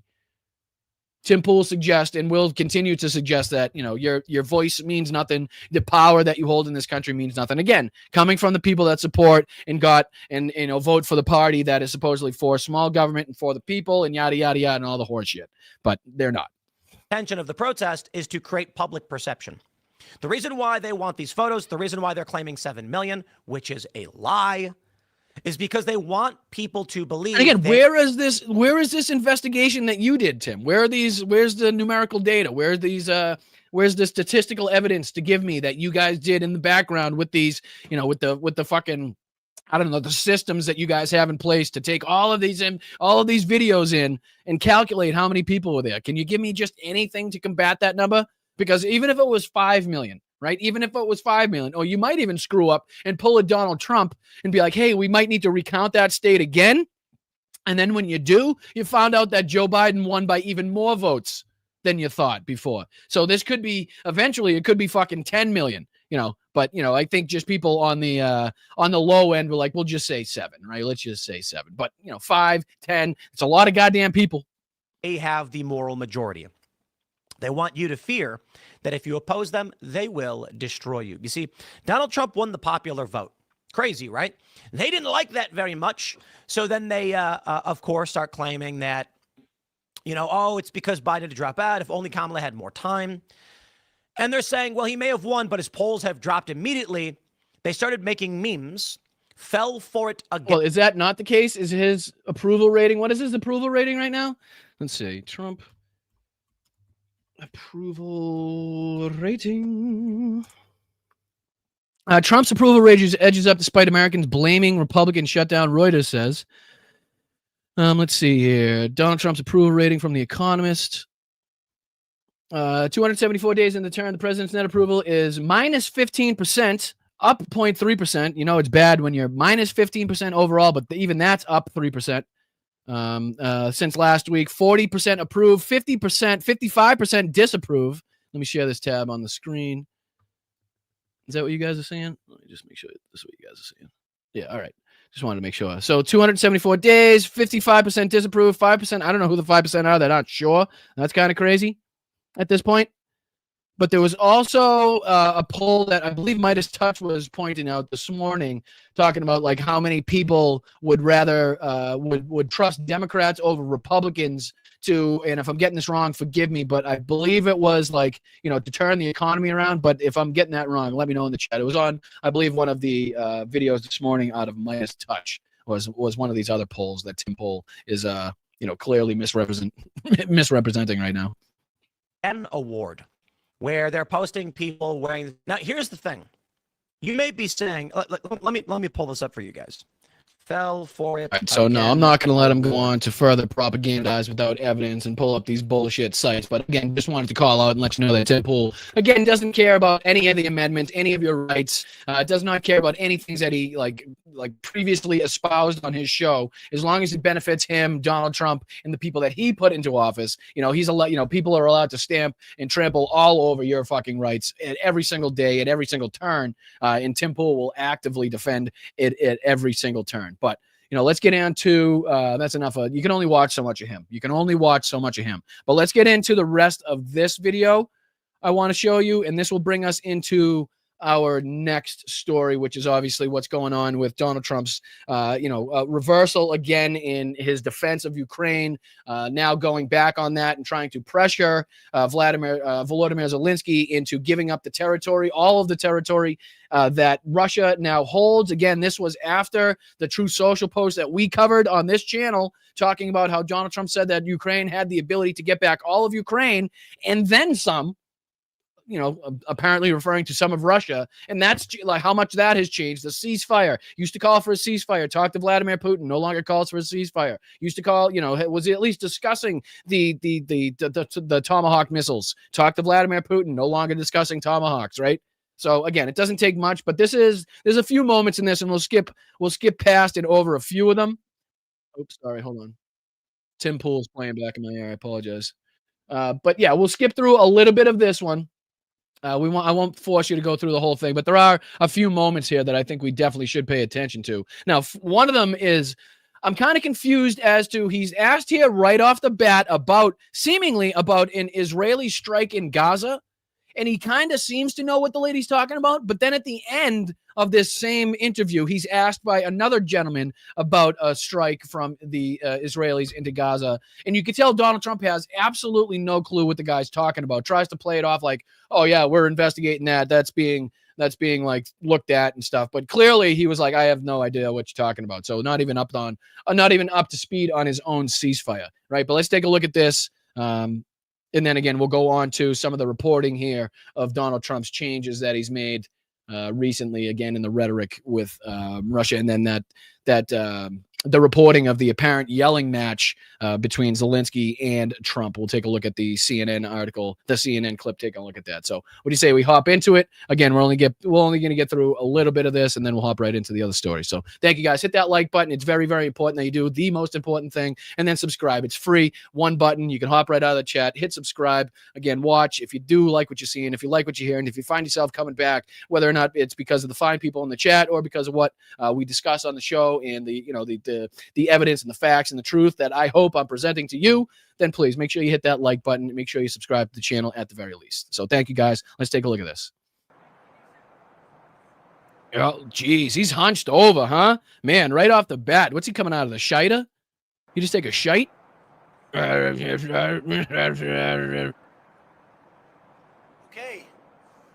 had a good weekend. We accomplished a lot. I think really a very lot.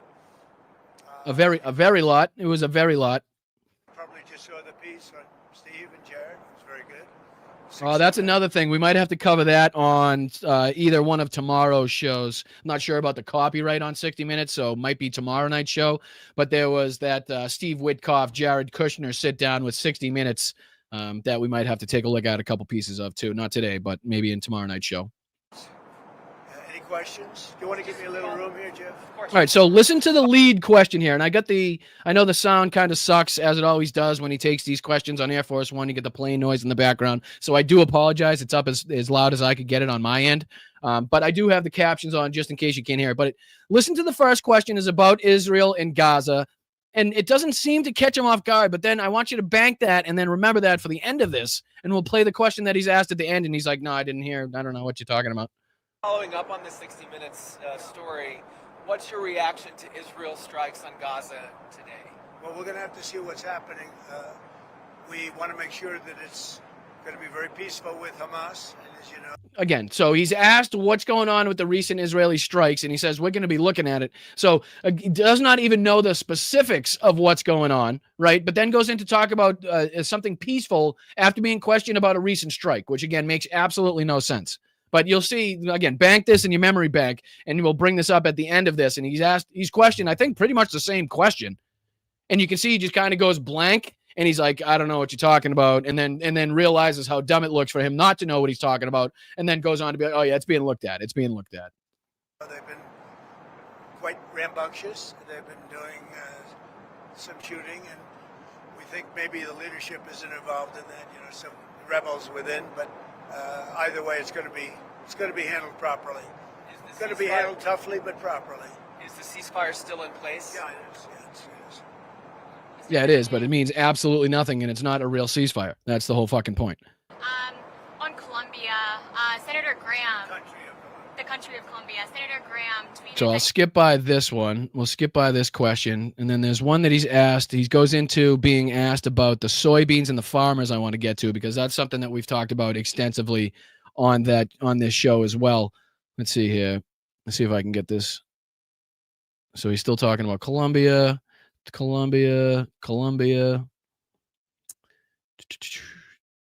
Let's see what he's talking about. California and Colombia, there's not that much difference. Still talking about Colombia. Of this money for the Democrats. Modi had said his country would stop purchases of Russian oil, but India said that they were not aware. Well, then they're going to just keep paying a lot of tariffs. If they So here he threatens tariffs. That's on the oil. I think it's the very next question here, so please bear with me for a sec. I'm trying to get the right spot. If you're going to say you take this, we take that, there's so many different. Here we go. The Ready? should do it. The Donbass region. This is another one where he's asked by the reporter, and this is one of the main moments that I wanted to point out. Again, this will bring us into our coverage of Ukraine. But this is where he's talked about his meeting with Zelenskyy and whether or not he asked or told Zelenskyy that he's going to have to give up the entirety of the Donbass. So let's see what he says here. I'll start it a little bit before the question. And they don't want to do that. Following up on Friday, you said you had a cordial meeting with President Zelenskyy. During that meeting, did you tell him he needed to cede all of the Donbass region? So the question is, did you tell Zelenskyy that you needed him to cede all of the Donbass region? No, we never discussed it. We think that what they should do is just stop at the lines where they are, the battle lines. You have a battle line right now. The rest is very tough to negotiate. If you're going to say, you take this, we take that, there's so many different permutations. So again, giving us very credible evidence to suggest his inability to negotiate here. And he does this several times in this one little press meeting that he's got here, where he talks about how, the negotiating and, everything's so complicated, and you can't, basically telling us that he can't get it done because there's so much that goes into these deals. And, you have to be on your game, you have to be on the ball, and you have to have every detail worked out. And he's not willing to work that hard, right? Or even has anybody in his administration that's willing to work that hard to figure this out. I mean, he does this multiple times in this, but this is where he's just obviously going from, ceasefire, obviously going from, hey, Ukraine can definitely take back all of its territory, to now just saying, drop your weapons again. Everybody just stay where they are. Russia gets the territory that it holds, and then Ukraine can do nothing about it, right? And he goes on. What I say is they should stop right now at the battle lines. Go home, stop killing people, and be done. Well, that's different, because if they were to stop at the battle lines now and go home, that means Russians would have to go back to fucking Russia, because they're not at their home. They're not home. They're on the Ukrainians' homeland. So you see how that doesn't work with what you just said there? So if they stop where they are and go home, that means there'd be no more Russians. There'd be no more Russian military. There'd be no more Russian aggression. There'd be no more Russians with weapons trying to kill Ukrainians on Ukrainian soil. So that's maybe just, why don't we start there? Why don't we just go there in the negotiating tactics and say, hey, how about every fucking aggressive Russian inside of the borders of Ukraine right now, get the hell out, as we've been calling for. Happened with the Donbass region. Let it be cut the way it is. It's cut up right now. Let it be cut the way it is. So he was just asked, so what should happen to the Donbass region? Let it be cut up the way it is right now. So basically, Russia gets everything that it has illegally, against international law, against the rules of war, against the Geneva Convention, with their murderous, violent, invasion of Ukraine, gets to keep all that. They're rewarded with all of that territory. You remember, I'm sure you guys remember in World War II when FDR wanted to let Hitler and the Nazis keep all of the territory that it held in Europe. No, that didn't happen either. That didn't happen. But apparently Trump thinks that happened. Apparently Trump thinks somewhere back in history, FDR, and Churchill offered to let the Nazis keep the all of the territory that it held in Europe and gained illegally through their fucking genocidal policies. If you go back and ask, I'm sure he'd tell you that. 78% of the land is already taken by Russia. So here he's going on with quite literally Russian propaganda talking points that you would get straight from the Kremlin. Like, we already have 70-something%. Like, just give us the rest of it. Like, we've already taken enough. We shouldn't have to fight for the last, I don't know, however much percentage that we haven't taken over yet. We shouldn't even have to. We've already gained so much of it. You should just give up the rest of it. Again, that's what you're hearing from the president of the United States. Is after, again, that really makes sense when you talk about how he just had a phone call with Putin, 2-hour phone call with Putin, decides to come out here and talk about Russian propaganda talking points from the Kremlin. Like, it's crazy. It seems like and he does this every time too. He'll invite Zelenskyy to a meeting at the White House, but then he feels the need to call Putin just before the meeting so that he gets caught up in all this bullshit with fucking Putin. So then it affects his meeting with Zelenskyy, in which the whole time he's just spewing Russian talking points, and Zelenskyy feels like he's getting nothing accomplished. So he didn't leave with the Tomahawks. There was some basic agreement, I think, for a Patriot deal, right? But, nothing as far as, more offensive weapons, nothing as far as the Tomahawks.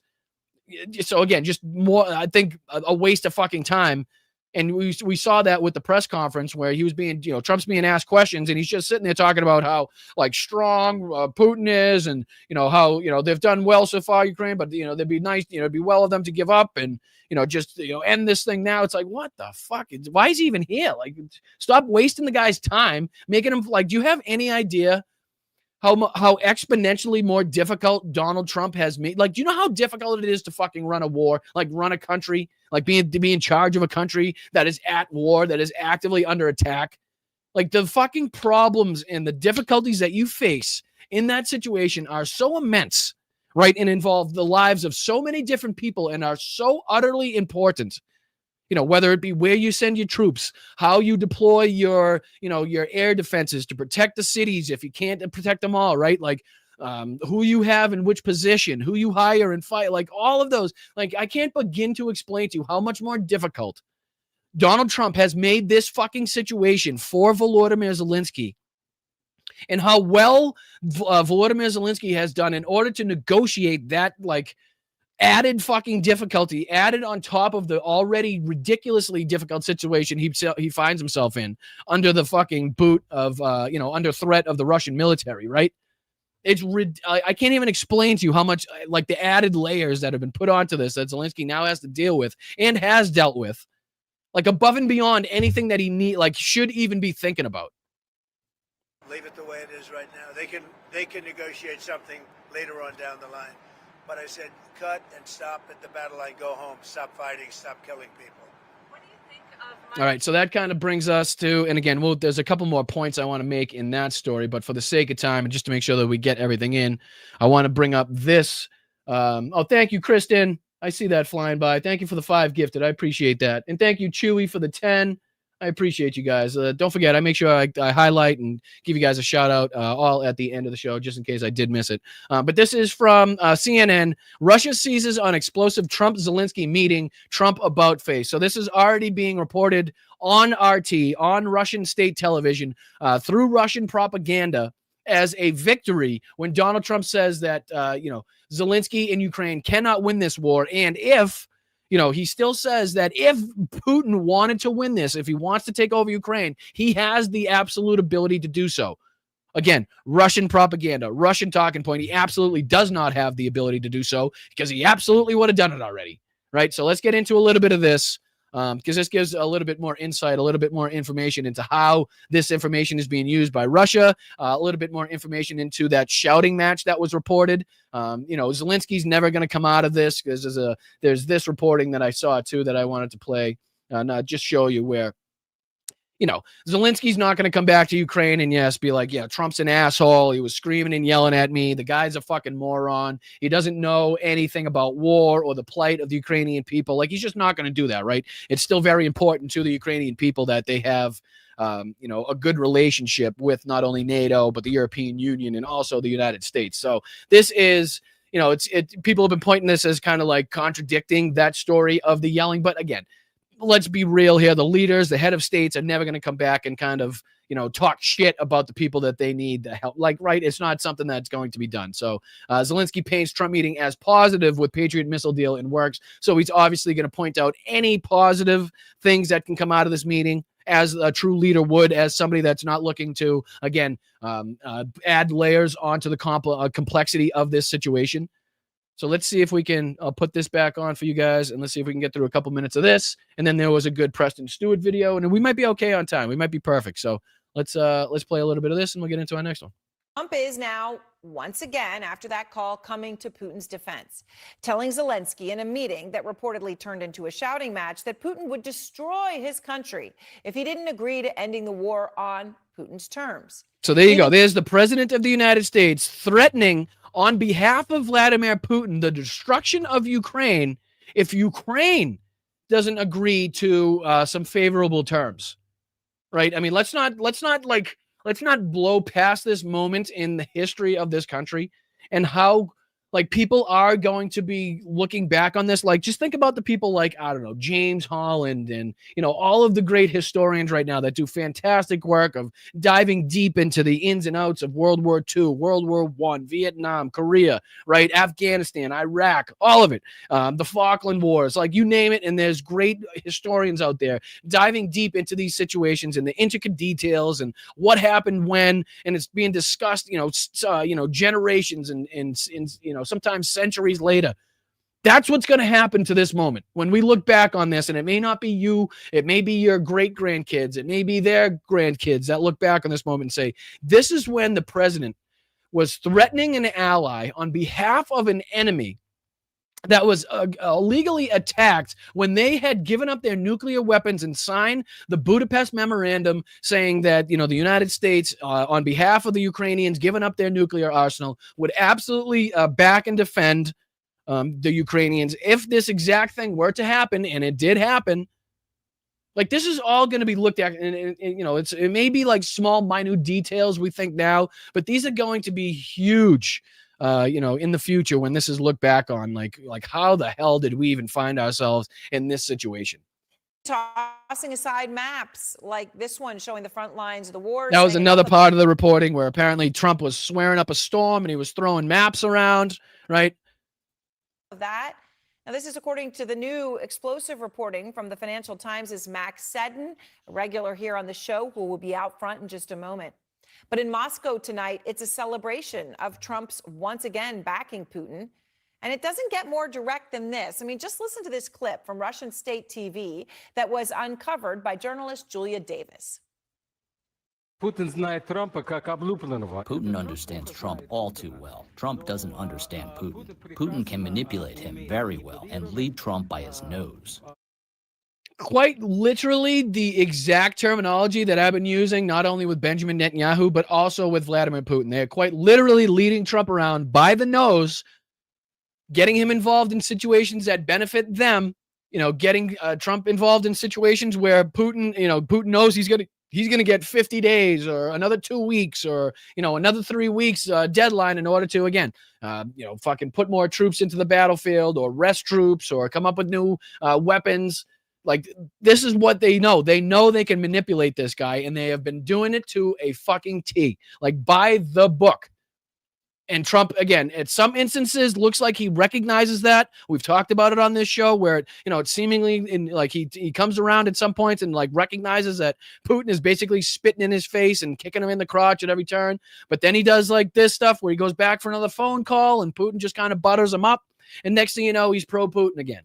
So again, we take everything that Trump says with a huge and massive grain of salt. And until the policies are put in place, we give him absolutely no credit, no flowers, and we just report on the facts as we see them. But this guy is 100% right in his assessment that Putin knows Donald Trump and how to manipulate Donald Trump, but Trump does not know how to manipulate Vladimir Putin. Well, Russian state TV has some grounding in this. I mean, 27 days ago, Trump posted this. I'll read it. I think Ukraine, with the support of the European Union, is in a position to fight and win. Win is the word Trump put in all caps. All of Ukraine back in its original form. And that wasn't it. This is the exact tweet, the exact fucking True Social post that we talked about on this show, where he also goes on to say, and let me see, do they cover it up here with this? Ukraine, in any event, maybe even, further there, where he says they may, and who knows, it says right underneath this caption, you can see where my mouse is. It says, let's see if I can make it a little bigger for you guys. No, I can't do it with the video. I keep forgetting. My apologies. But just trust me. Underneath it says, and who knows, maybe even go further than that. Again, seemingly talking about Russian territory being in the hands of Ukraine, right? So this was a huge surprise, as it's being reported on here by CNN when it came out, which was a huge turn from where he was, talking about where his rhetoric was at that moment in time or just before that. But again, the back and forth of this whole friggin' thing have just been mind-blowing. Like, you just cannot pin him down on any which way that he's actually, or any policy that he's going to stick to. The world, because it was an about face. But I mean, all of Ukraine, its original form, that's Donbass, that's Luhansk, that's Crimea, it's all of it. And headlines blared, calling it a sudden and major shift. But now, once again, the 180 of Trump saying he didn't say what he said. Because when he was asked today about that exact post saying, win all of Ukraine back, here's what he said. Well, they could. They could still win it. I don't think they will, but they could still win it. I never said they would win it. Well, of course he did. He did. He posted that. So obviously, he did post that. Obviously, we know he did say that. But I think the big moment in what they just played is him saying that I don't think they're going to, right? So listen to what he says. I think they can now, but I don't think they're going to. It's that exact post saying, win all of Ukraine back. Here's what he said. Well, they could. They could still win it. I don't think they will, but they could. I don't think they will. I think that's one of the big points. That goes to show that he has absolutely no trust and faith in the Ukrainians, in the Ukrainian military, and Volodymyr Zelensky's ability to conduct this war or their ability to win this war, even though we're nearly, 4 years on now into this fight that was supposed to last no longer than a week? Fucking unreal. Win it. I never said they would win it. Well, of course he did. He did. He posted that 27 days ago. And Russian state television is posting that clip today with the headline, does Trump still think Ukraine can win? And Trump, again, here's the famous RT. Here's the famous RT. Once again, jumping all over Trump's statements. Anytime it's anti-Ukrainian, every time it's pro-Russian, they're all over it. Does Trump still think Ukraine can win the conflict? And they put his quote, they could. I don't think they will. I never said they would win it. And again, just why do you think they're highlighting that? Do you think they're highlighting because it's not beneficial to them? Because it's not a pro-Russian, pro-Putin talking point? No, it's because it is. It even further, echoing a specific lie of Putin's about not targeting civilians. And this is just unbelievably egregious, propaganda, Russian fucking bullshit. And you'll hear first from Vladimir Putin, where he actually has the audacity to suggest that Russia uses precision strikes to only strike military targets. Is the, paraphrasing, of course, but that is the gist of what Vladimir Putin is trying to get you to believe. Right? When I have seen firsthand in my travels to Ukraine, the children's hospital that was struck. So if that was with a precision weapon, then you must have meant that strike. So tell me, what military significance does the children's hospital in the center of Kyiv have to the Russian military? And that's just, again, one minute example. We can pull up any number of videos of any number of apartment complexes, schools, hospitals, you name it, being demolished by Russian missiles, drones. It's ridiculous to even suggest. We strike with high-precision weapons at locations where they make decisions, where military personnel and mercenaries gather, and other similar centers. Did you discuss his ongoing attacks on civilian areas in Ukraine? Yeah. Did you talk, you say cut it out, you say show an article of good faith to me? I did. But as you know, most of the people dying are soldiers. Right. So again, to downplay the killing of civilians, the active policy by Russia to target civilians in Ukraine, Donald Trump doesn't speak about that, but has to, again, make sure that everybody knows that, that he says that the majority of people being killed are soldiers. Right. So doesn't even make a statement in this about the civilians being targeted by Russia, even though he was actively using Trump's own words against him, where Trump had come on and said, he feels slighted, he's pissed off about the fact that he talks to Putin, and then a couple hours later he looks at a strike in Ukrainians in a Ukrainian neighborhood, but he's not going to talk about it here because he just spoke to Putin. You can see the change in his demeanor, the change in his stance in this war, depending on who he spoke to last and how nice Putin was to him. Which is an incredible thing to say because Trump knows what the world knows, which is Putin hits city centers and civilians as a core part of his war. I've seen it myself in cities. I've seen it in Kyiv. We've seen burning apartment buildings and hair salons and things where people live. I've seen it in small towns in Ukraine. Those precision missiles aim very precisely at civilian areas. And according to the UN, 14,000 Ukrainian civilians have been killed since Putin invaded Ukraine. And tonight, Trump's decision to side with Putin is having major consequences. Senate Majority Leader John Thune backing off a crucial vote to finally hit Russia with punishing new sanctions that Trump ally Senator Lindsey Graham says could be the, quote, sledgehammer Trump needs to end the war. But now they're backing off that yet again. Also, as if right on cue, the United States is also stalling plans to expand the use of frozen Russian money, right? Money that's in accounts around the world, unfreeze that money and give it to support Ukraine. So again, I don't know if this was discussed by Putin. I don't know if we've seen a transcript of what was discussed by Putin and Trump, but here talking about delaying or freezing. Remember the funds that we were talking about that were stripped from the Russian oligarchs, whether it be from their the yachts or from their businesses that were sanctioned or whatnot, and that was going to be used to put towards weaponry, to put toward ammunition that could be sent to Ukraine, right? That was one use of that. So now that is being stalled. That is being put on hold. To the best of my knowledge, per this reporting, because of or after Donald Trump speaking to Vladimir Putin. Bloomberg's latest reporting. And Kristen Holmes is out front live outside the White House, where, Kristen, I know you're talking to your sources. It is incredible, the 180 pendulum on this and how consistent it is that you can say when Trump says one thing, he most likely will say the opposite within days. Why is he backing away from what he said now? Yeah, look, I think that there's a couple of things going on that we need to watch pretty carefully. And I'm sorry, I'm going to take my earpiece out here because I can hear myself in it.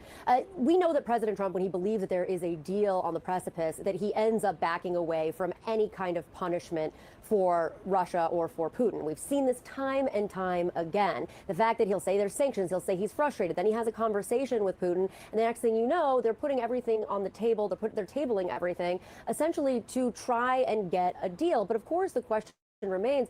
When does that stop? Because at this point, again, and I know we talked about this on Friday, we're talking about it again now, it is unclear what they believe they can get out of a second one-on-one meeting with just... Well, that was just reported. I think that was just reported this morning that meeting is off that they're talking about. So there was supposed to be a Trump-Putin meeting, and if I do believe I saw just before I came on that ABC had reported that was off. Let me see here. Yeah, 21 minutes ago. This is from the Center Square. Let me put this one on. Yeah, Trump-Putin meeting in Hungary called off, right? And then there was also, let's see, there was also this one as well, which is a Politico one, viewing StreamYard. Trump's second meeting with Putin is off. Russian foreign minister made to be clear, the Secretary of State, Marco Rubio, in a call on Monday that I can't see it. Let me see. What's it say? That their demands in Ukraine haven't changed. So that meeting is off, that they were touting as going to be very successful, that was going to have and make a lot of progress. So that's not even happening now. That's not even happening now, right? So again, I don't know if that's as a result of his conversation with Putin. I'm not sure if that is just him trying to, I don't know, show some good graces and not make Putin come out for another meeting and have, all the reporters yell at why he's still killing Ukrainian civilians like they did in Alaska that he was not made or forced to answer. But that kind of brings us into this, and let's see if we can get into a little bit of this, because this is Preston Stewart talking about how embarrassing this whole thing is for people that actually and actively care about the United States stance on the world stage and taking care of and supporting our allies that, again, we have written agreements to do so. So let's dive into just a little bit of this, and then if we have any time left over, we'll see what we'll see what else we missed. All right, thank you guys. Let me start at the beginning. My apologies. Look, we have no Ukraine policy, and this is getting embarrassing. Like, we look awful on the world stage. Russia is just rejecting things that we're offering up to Ukraine as like this final ultimatum. Here's what we're going to do to actually end the war. And Russia says, no, what are you talking about? On top of that, we've got the chief U.S. negotiator, Steve Witkoff, the person leading Russia-Ukraine negotiations, openly just citing Russian propaganda, silly stuff, in his arguments about why territories in eastern Ukraine are actually Russian. He cited the 2022 referendum that was held under Russian... That's the same one where Russians were going door to door in the occupied territories with the AK-47s or the AK-74s. Hold on. Trump knows those weapons real well, doesn't he? I think he does know those weapons real well. I think he's You'll have a group of Venezuelan killers, street gangs, occupying the town with MK-47s. I know that gun very well. I got to know. So they weren't MK-47s, but they were AK-47s and AK-74s going door to door in the occupied territories, with the weapon saying, who do you vote for, right? Like, who do you vote for, Putin, or do you vote for Ukraine, right? Don't worry that I carry AK-74 right in front of your face with my finger on the trigger, and that there's only one name on the ballot, right? I know Vladimir Putin, the only one name on the ballot, but please don't say nothing about this, because I don't want to have to report back to my soldiers, right? It's okay. But, he's really touting that, Steve Witkoff, right, as like something that we should be looking at as like a serious fucking election result, right, that wasn't under duress, and as a reason why this is now and should be considered Russian territory, right, because it's in their constitution now. Unreal. Military occupation. The United Nations came out and said, this is ridiculous. This, of course, is illegal. The United States at the time said, this is absolutely ridiculous. We know exactly what you're doing. A few days ago, Steve Witkoff used that as his evidence as to why Ukraine should give up those territories, saying, hey, it's already in the Russian constitution, so what are we going to do? My God. Who are the grown-ups here? Who do we have in the room that can actually step in and provide some insight, any sort? Unfortunately, nobody at this point in time. And look, I have an opinion on what we should be doing in this conflict. I think we should be assisting Ukraine more. I think that's in our best interest as a country. I understand there's people on the other side of that as well. Wherever you fall, what's happening now is ridiculous. There is no progress. We're treading water. If you want to be completely dissociated from this war, that's been failed as well. We are making zero progress, just shuttling people back and forth and making a mockery of our government as we stand in the middle of this and just repeat ridiculous claims that people around the world look at and say, what on earth are you guys talking about? And again, that's exactly what people around the world are saying is what in the hell is going on over there? What are they talking about? Listen to this. Times came out with an article yesterday saying Trump urged Zelenskyy to accept Putin's terms or to be destroyed. Accept Putin's terms or be destroyed by Russia. U.S. President tossed aside maps of Ukraine frontline in a volatile White House meeting. It says down here in a meeting with Volodymyr Zelenskyy at the White House on Friday, Donald Trump repeatedly echoed talking points Vladimir Putin had made in their call a day earlier, according to people familiar with the matter. So literally giving one-to-one talking points from his call with Putin straight to the fucking president of Ukraine, straight to Volodymyr Zelenskyy, right? And again, just because Zelenskyy comes back and kind of highlights, the one thing he could probably point to as a positive in this does not mean that he's not severely pissed off, right? Does not mean that none of this stuff happened that's being reported on. Like he's, as a head of state, as somebody in the position that he's in, he's playing it like he has to play it, basically. Russia. They say the meeting between the United States and Ukrainian presidents descended many times into a shouting match, with Trump cursing all of the time, people familiar with the matter said. During Friday's meeting, Trump appeared to have adopted many of Putin's talking points verbatim, even when they contradicted his own recent statements. And look, I'm not saying that like FDR and Churchill and Charles de Gaulle. I'm not like, I know, especially with Charles de Gaulle, I know there was a lot of yelling. I know there was a lot of with Monty, like with Patton, right? I know there was fights and there was arguments with allies, right? But what didn't happen was I'm pretty sure that FDR and Churchill never called Montgomery, never called Patton, never called, I don't know, Charles de Gaulle into their office and started reciting, fucking Nazi propaganda to them in order to make France capitulate, right? I'm pretty sure Churchill did everything he possibly could, and the Allies did everything they possibly could to, get France to extend, the fight against the Nazis and not capitulate and to not lay down their arms, right? So it was a complete and total opposite. But so this isn't like some, fight between, like this is one-to-one. I just talked to the enemy, and now I'm going to say exactly what the enemy said to me, to my allies, in order to pressure them, in order to accepting the enemy's terms of the fucking agreement in which the enemy was the aggressor and they're the ones that should like it. Again, this will be remembered. I promise you.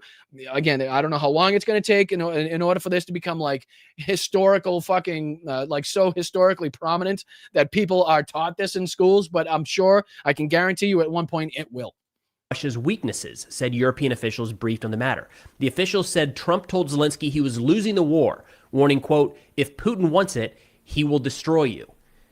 That's crazy. Again, given way more power to Vladimir Putin in Russia than anybody on this world, on this planet, even thinks they have, even inside Russia right now, right? So to continuously come up with this talking point that, like, if they wanted to, right, if they choose to, if they really wanted to take over Ukraine, they can do it at any moment. He also, I believe, goes on to talk about how Donald Trump actually calls this, like, he comes out with the special military operation bullshit. Like the special military operation propaganda that we've been hearing from Russia, like it's not a war. Can't call it a war. Can't call it a war. It's a special military operation. Like even Donald Trump is using that propaganda and being like, I think something, and I'm paraphrasing here, like, if Putin wants to turn this into a war and not just a special military operation, then that he can take over Ukraine. Like, think how crazy this is, right? And again, just think of how we talk about for another historical kind of one-to-one. Like we do call out Churchill in the way that like he divvied up Eastern Europe on the back of a napkin with Joseph Stalin, right? So we do actively call that out in history. Even though we praise Churchill for the great things that he did, like we also call that out. We praise the United States for the great thing that they did and the Allies, the great things that they did. But we also call out the firebombing of Tokyo and Dresden and, some of the other, fucking missions that we deem or were deemed at the time to be inhumane.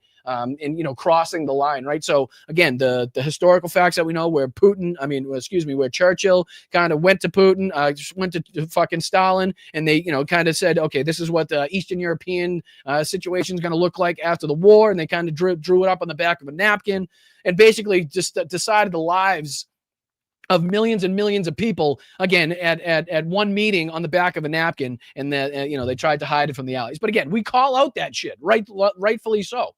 Rightfully fucking so. And again, this is going to be no different when people go back and study this moment in history, this moment in time as well, where it's like, just look at what we can talk about. It's crazy. From day one, that's been the thing. And we've finally gotten past that. at the top levels of our government, or I thought we had, that there's not some magical Russian army just waiting, and that Putin is just, out of his good faith. He's not actually going all in on Ukraine. It's ridiculous. And the fact that right. And again, I know we're running out of time. We got about 12 minutes left, but he's 100% right. He's 100% right to come out like Donald Trump is one step away from calling it denazification. Like he's one step away from being like, well, Vladimir, I'm sorry if you don't kind of, agree to whatever deals that Putin has. I'm going to allow his military to denazify Ukraine. Like he's one step away from saying that to Zelenskyy. He really is. But before we run out of time, because I wanted to make sure that I, showed you guys that just how much Ukraine has been seeing successes, and not only with its oil refinery strikes, not only with the repelling of the 3 different armored assaults from Russia that we talked about last week, but also here's another update from that same area, the Pokrovsk area that we've been continuously focused on, from Georgi here at Ukraine Matters. So what do you say we just take the last few minutes of the show and take a look at how well the Ukrainians are continuously performing, and just how they're, starting to really take back some territory. I believe the figure that he gives is Russia holds something like 20 to 25% less territory in this area in September, maybe as high as 40% of territory than they did just last month. So let's dive into this. Again, Slava Ukraina, Heroyam Slava. Support Ukraine in each and every way you possibly can, which we do here at Blunt Politics. And I thank each and every one of you that do so as well. But let's put this on there, make that full screen. We'll just dive into a few minutes of this that tells us about another good win from the Ukrainians. Hey there, George. It's titled Ukraine Turns the Tables, Russian Forces Crushed in Donbass. So let's take a look. Here with Ukraine Matters. Welcome to the Frontline Update. Today, we're going to be diving into the situation on the front line, but most importantly, we're going to be looking at the Russian attacks around Pokrovsk area, because Russians have decided to again use whole armored columns of attacking Pokrovsk. Some analysts are stating that this is specifically the forces that Russia has been preparing for this autumn offensive, and potentially starting of the winter offensive. Just for the sake of time, let me see if I can bump it up to where he talks about this attack. My fault. For a very long time now, we knew that Russia was accumulating forces around Pokrovsk area. Specifically, we know that additional forces have been preparing to be deployed in this area, and it was expected. Again, this is the same area that we've been talking about continuously on the show. You can still see here, if you can zoom in enough, you can see the little pockets of Russian soldiers, which is the little red areas surrounded, that have been cut off from the main force, the main Russian military. So you got this one little one here on my mouse, and then you got this bigger force here that have also been cut off. So what he's going to talk about is the Russians have been making attempts to again relieve the pressure and relieve these soldiers from their positions, but again, not having much success. So let's go on. Will be sent towards the Dobropilya breakthrough, where Russian forces are encircled. And we were expecting when it's going to start and how it's going to be. Russia have tried doing some of the movements towards their encircled forces already, but they were not very successful. And just in case you need to get your bearings, we got Kramatorsk up here, Oleksandrivka over here, just to the west, and then Konstantinivka here just to the east, just kind of, in case you're trying to get your bearings on where we are. Horlivka, places that we've talked about earlier, Donetsk, Makivka down here to the south. So just to kind of get your bearings here. Since then, we've actually seen a rotation of some of the attacking units out of this direction of attack and towards more of a south and even southern direction of Russian efforts. And these new forces that have been preparing in the back now completely rolling out on the front line with a blast. The blast of exploding Russian vehicle. In some 10 days... That's the only blast we want. That's the only blast we want, is the blast from a Russian vehicle. Russians have sustained unthinkable casualties. Again, unthinkable casualties is pretty much the words, the phrase we could use to describe this entire like the entire insane mission deployed here by the Russian military. Like they have just seen the most substantial losses again that any fucking military has seen in such a long time.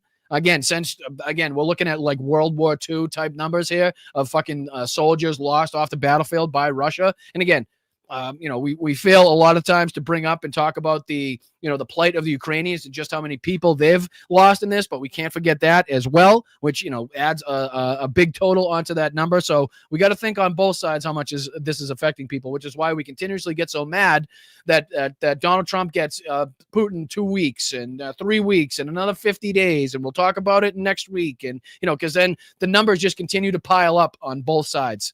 So let's take a look. This area specifically with the armored and again, column. This gives you a better look at the Russian forces that have been encircled here. You can see this Kurev Yar one where they're surrounded here, and then this one where it looks like they're kind of surrounded on 3 sides, but also have this little area that they have to fight through. It looks like they're not able to get back to their the main forces here by Shikove, by Panavivka, Novashikove, Ivanivka. So again, this is, what are the colors? Let me see. So blue front line, background stroke. I was curious what the differentiation is between the blue and the green. Columns, and we even have videos to prove it all. So this all started on the 5th of October when Phoenix unit have reported that Russians are preparing an assault armored column towards the direction of Konstantinivka, Rusin Yar. And they were moving along this road, and Ukrainian Phoenix unit have detected these forces moving along this road. Not anything you're really happy to see if you're in a poorly made Russian infantry vehicle, right? Is a nice big Ukrainian drone circling overhead. Not exactly what you want to be met with, especially if you're trying to outflank, which is seemingly what they were trying to do. Instead of going straight at the forces, it looked like they were trying to either outflank to the south or to the east of the forces. And again, it looks like they were caught out in these streets. Toward their positions. They were met with a lot of FPV drones that seemingly almost stumbled upon this column, and this whole column got completely obliterated, even by just moving towards this northern direction. In total, 4 tanks and 9 armored fighting vehicles. 4 tanks and 9 armored fighting vehicles taken out. Absolutely burned by the Ukrainian drones. Then there was one of the bigger episodes that appeared in the news where Russians 4 days later, on the 9th of October, decided to move out towards the direction of Pankivka, Mayak, and Volodymyrivka. If I'm not mistaken, I believe the green territory, and I could be wrong on this, so forgive me if I'm wrong. I believe the green territory is territory held by the Ukrainian military, and the blue is disputed territory, like it's a land actively being fought over that is not held by either of the sides, or 100%, if I'm not mistaken. And then obviously red is Russian territory. But that's just kind of what I'm getting from this map here. And here they didn't do and again, so this well. Again, to continuously attack with people on motorcycles, to not have learned from your mistakes, from having not learned from your past attacks, is just another through line that we continuously see. The Russian military not changing tactics, not changing their approach, and just being slaughtered. Whether it be their armored advance, whether it be the people on the motorcycles, whether it be the armored personnel carriers with the infantry, not working. As well. We saw these columns being detected by the Azov Corps. I mean, how would you like to be a guy rolling around on a fucking dirt bike in one of the most heavily mined areas on Earth, if not the most heavily mined area on Earth right now, with the most drones, with the most artillery? Like, I would not want to be on an ATV or an open vehicle or a motorcycle. Like, the people in the friggin' tanks don't have a shot half the time. What chance do you fucking have on a motorcycle? Like, if you're not just continuously being fed into the meat grinder at that point, I don't know what to suggest that you're being used for. They have been targeted by their drone operators. In total, 3 tanks, 17 AFVs, and 41 motorcycles have been lost by And a partridge in a Russian pear tree. Russians during this attack. We However, actually saw that video on here too. So let me see if I can. Let's see right here where the fighting was crowd here. Just we'll end on this one. The fighting in Pokrovsk is very intense, and actually Deep State Map is a little bit behind here on coloring. I follow some of the more advanced channels that are detecting where Russians are present. It is stated that Russians are actively present also in this part of Pokrovsk, and they actually used the railway to move all the way up to the center of Pokrovsk, where they already had the fighting in the middle of the city.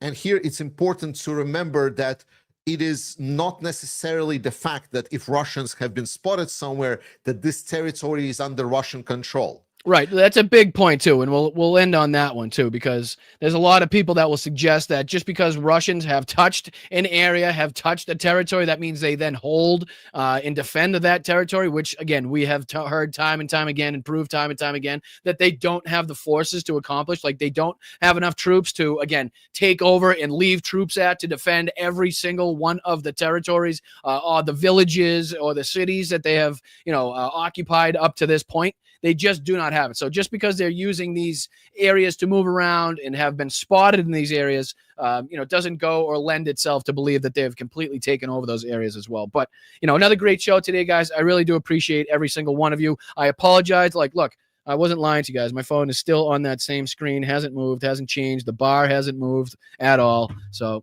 I'll be off to Apple after this to see if I can get that fixed. So I apologize if you've been sending an email, if you sent any information, or if you've sent a Venmo or anything. I do apologize. I promise on the next show, on tomorrow's show, if my phone's fixed, I'll be able to pull it up and I'll go back and thank all of you amazing individuals, Nick and Nancy and Jenny Faye and Teague and all of you fabulous people that, always use the Venmo to make sure that you're supporting independent creators. I thank you. So what do we say we get into thanking you guys here on YouTube, and I'll get you guys out of here and let you guys enjoy the rest of your day and all the great creators that we have following me. So what do you say, Nancy? Thank you so much, Nancy. Great to see you. We have our, let's see, I'll put this up. We have our Zoom meetings coming up. I believe the 23rd, right?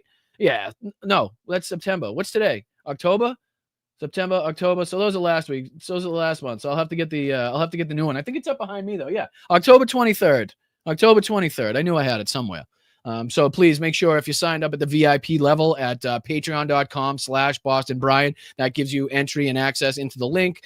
Join us on our Zoom meetings. Again, it's just a better way to shoot the shit. Put a bunch of faces to the screen names. That way, when you're in the chat, you kind of know better on who you're talking to. It's a great way for us to get to know each other. And, like I said, just kind of go over any stories or information that we don't talk about on the show. It could be talking about your pets. It could be talking about your family or what's going on in your lives. But, it's a little more laid back way to kind of chat, and I really do appreciate it. And again, October 9th was our regular Zoom. So next month, if you're signed up at patreon.com, that'll get you in at any other level other than VIP. You can join in on a Zoom as well. So I appreciate you guys. Thank you, Nancy, for reminding me. I really do appreciate your support as well. Eileen, thank you for your ballroom. Thank you so much for that, Eileen. I appreciate it. That's fucking hilarious. Thank you for the ballroom. Thank you, Rox. I appreciate you, not only your services and how helpful you are in the chat, but also for the 5 gifted memberships. Please make sure that everybody's reaching out to Nancy and Rox and anybody else that gifted memberships here and saying thank you. It goes a long way in helping this chat. I really, really appreciate it. That goes for Slacks as well. Let's go Slacks with the $5 super sticker. I appreciate you, brother. Heroium Slava, I appreciate all your support. Thank you for being here time and time again. One of the OGs, and we really do appreciate you for it. That goes for Dame Dog as well. Let's go. 1 year. Let's fucking go. Time flies when you're having fun. Thanks, Brian. No, thank you, Dame, for your continued support. Thank you for being here for a year. You've been a legend, and I really can't thank you enough for it. You are very much appreciated. That goes for Coco as well. Thank you so much, Coco. Thank you for the $2.79. I appreciate you. Thank you so much for being in the chat and contributing. Thank you so much to Marsha as well. Again, all of these contributions are a huge, huge help and a benefit to this channel. It just goes to show that to the algorithm that you guys do absolutely care and, are entertained and are passionate about what you're watching. That goes for Colleen. Let's go, Colleen. Thank you so much for the $20. I appreciate that. Shout out to you. Shout out to Tomas. Thank you, Tomas. I appreciate you for the 20 months. Is it 20 months already? Time flies. Everybody, time's flying for everybody. Well, Tomas, I appreciate you. Coco, Marcia, Colleen, you guys are amazing. Jen, let's go. Greetings from my second home in Kennebunkport. Greetings from my second home in Kennebunkport. Double. Was that like a breaker on the radio? You got to repeat it twice. Well, I appreciate you, Jen. Thank you so much. Thank you for shouting out and reporting from Kennebunkport. It does seem like your second home. Tomas, let's go. Hal's got some SEKs for me yesterday. Only fair you get some as well. Thank you so much. Thank you so friggin' much. I appreciate that, Tomas. I always love seeing the different places that people are watching from, the different currencies that come from those different places. So what do you say before we leave? Everybody shout out where you're watching from. If you're watching from a different country, what city, what state you're watching from, just throw it in the chat. That way you can see, just how widespread this is and how many people are actively involved. But Tomas, thank you so much for that. I really do appreciate it. Thank you, Treva, for being here for 14 months. Name of channel maybe now, SoCal Brian. No, never. Treva, never. It's not happening. It's not happening. Just like you're never taking the accent away from me, you'll never take the Boston away from me. I appreciate it, though. Thank you so much for your continued support. 14 months. That's amazing. Thank you so much, Treva. It's always good to see you in the chat. Thank you so much, Chewy, for the 10 gifted. Let's fucking go, brother. Appreciate you, dude. Thank you so much. Make sure you reach in and shouting out to Chewy if you received one of those memberships as well, because it goes a long goddamn way to help this channel. Just like Kristen and her 5 gifted memberships. You guys are unbelievable. I really do appreciate it. Kristen again for 10. Let's go. Welcome to the Resistance. Thank you so much for everybody that is joining us for the first time, that hears about us on social media, that is checking us out and, likes it and likes what you're hearing and is staying for the chat. So from not only me, but Kristen and everybody in the chat, welcome to the Resistance. We appreciate you. Thank you so much. In Tune, wish you were my brother. You are my brothers. We're all brothers here. We're all brothers. You guys are my brother and sisters. So I appreciate it. Thank you so much to JD as well for rounding it out with the 99 that goes in the swear jar. And again, I'll see you tomorrow for the doubleheader. We got our 1 o'clock show that is simultaneously cast not only here on Blunt Politics and Boston Brian, but also on this space. So make sure we're checking that out tomorrow. It's an hour long. And then tomorrow we got our 8:30 p.m. Eastern, 5:30 on the West Coast show. So make sure you're hitting the notification bell. Tells you when we go live. That way you don't have to remember all the crazy times and stuff. But I appreciate you guys. I really do. Sorry to everybody on Venmo again. I promise I'm not bullshitting. You know how much I like shouting you guys out and highlighting you guys. So I appreciate it. I will see you next time. Make sure you support independent creators. Make sure you support independent media and anybody that tells the truth and gives you something that you like watching to keep you involved, to keep you, informed in what's going on. So if it's not me, if it's somebody else, make sure you're supporting them. If it is me, then I thank you so much for your financial contributions, your liking, your sharing, your subscribing, and all the free stuff. So I'll see you tomorrow. I'm Boston Brian. This is Blunt Politics.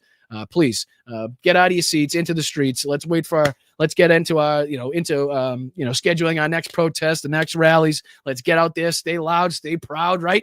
But keep your head on a swivel. You guys did a fantastic job Saturday, and we're going to make sure that we follow that momentum to its fucking final conclusion, to its final resting point, because it's only getting better from here, and it's only getting bigger from here. So thank you, guys. I'll see you tomorrow. I really do appreciate you. Make sure you hit that like on the way out. Subscribe to the channel. It would mean a lot. I really do appreciate it. I'm Boston Brian. Keep kicking ass, all right? I'll see you tomorrow.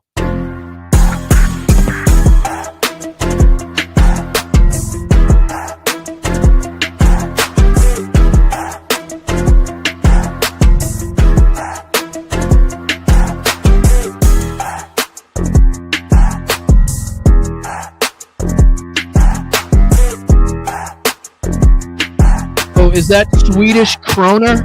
Do I have that right? Tomas, it's Swedish kroner. I'm not mistaken. Correct me with that.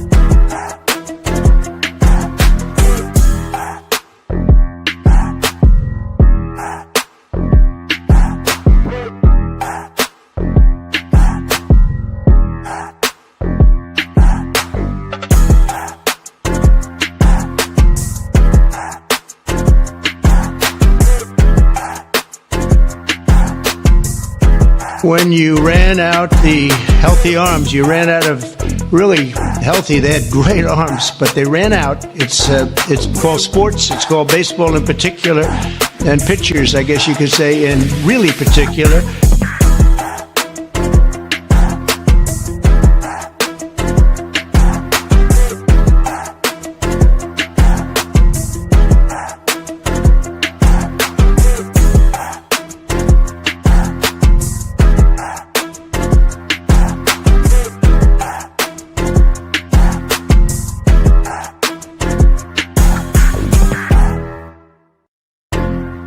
Go fuck yourself. What's up, Yaakov? What's up, brother?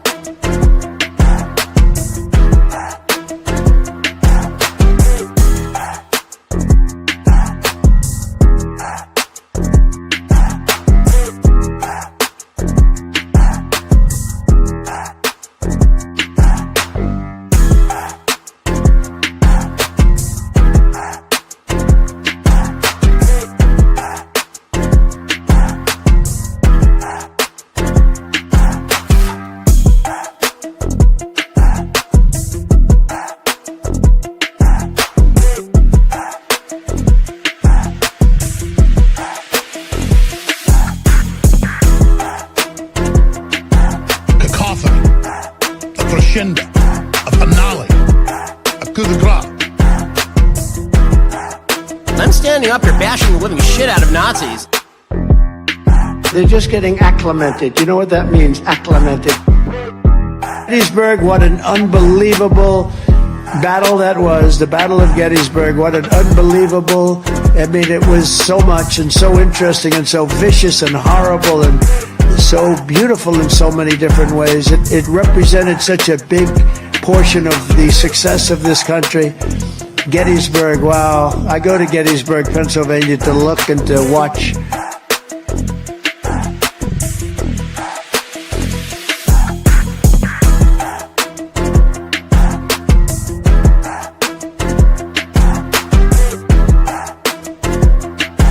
We're a nation that just recently heard that Saudi Arabia and Russia will repeat. Call them dumps, big massive dumps. Yesterday's a hard word. Our army manned the air. It ran the ramparts. It took over the airports. It did everything it had to do.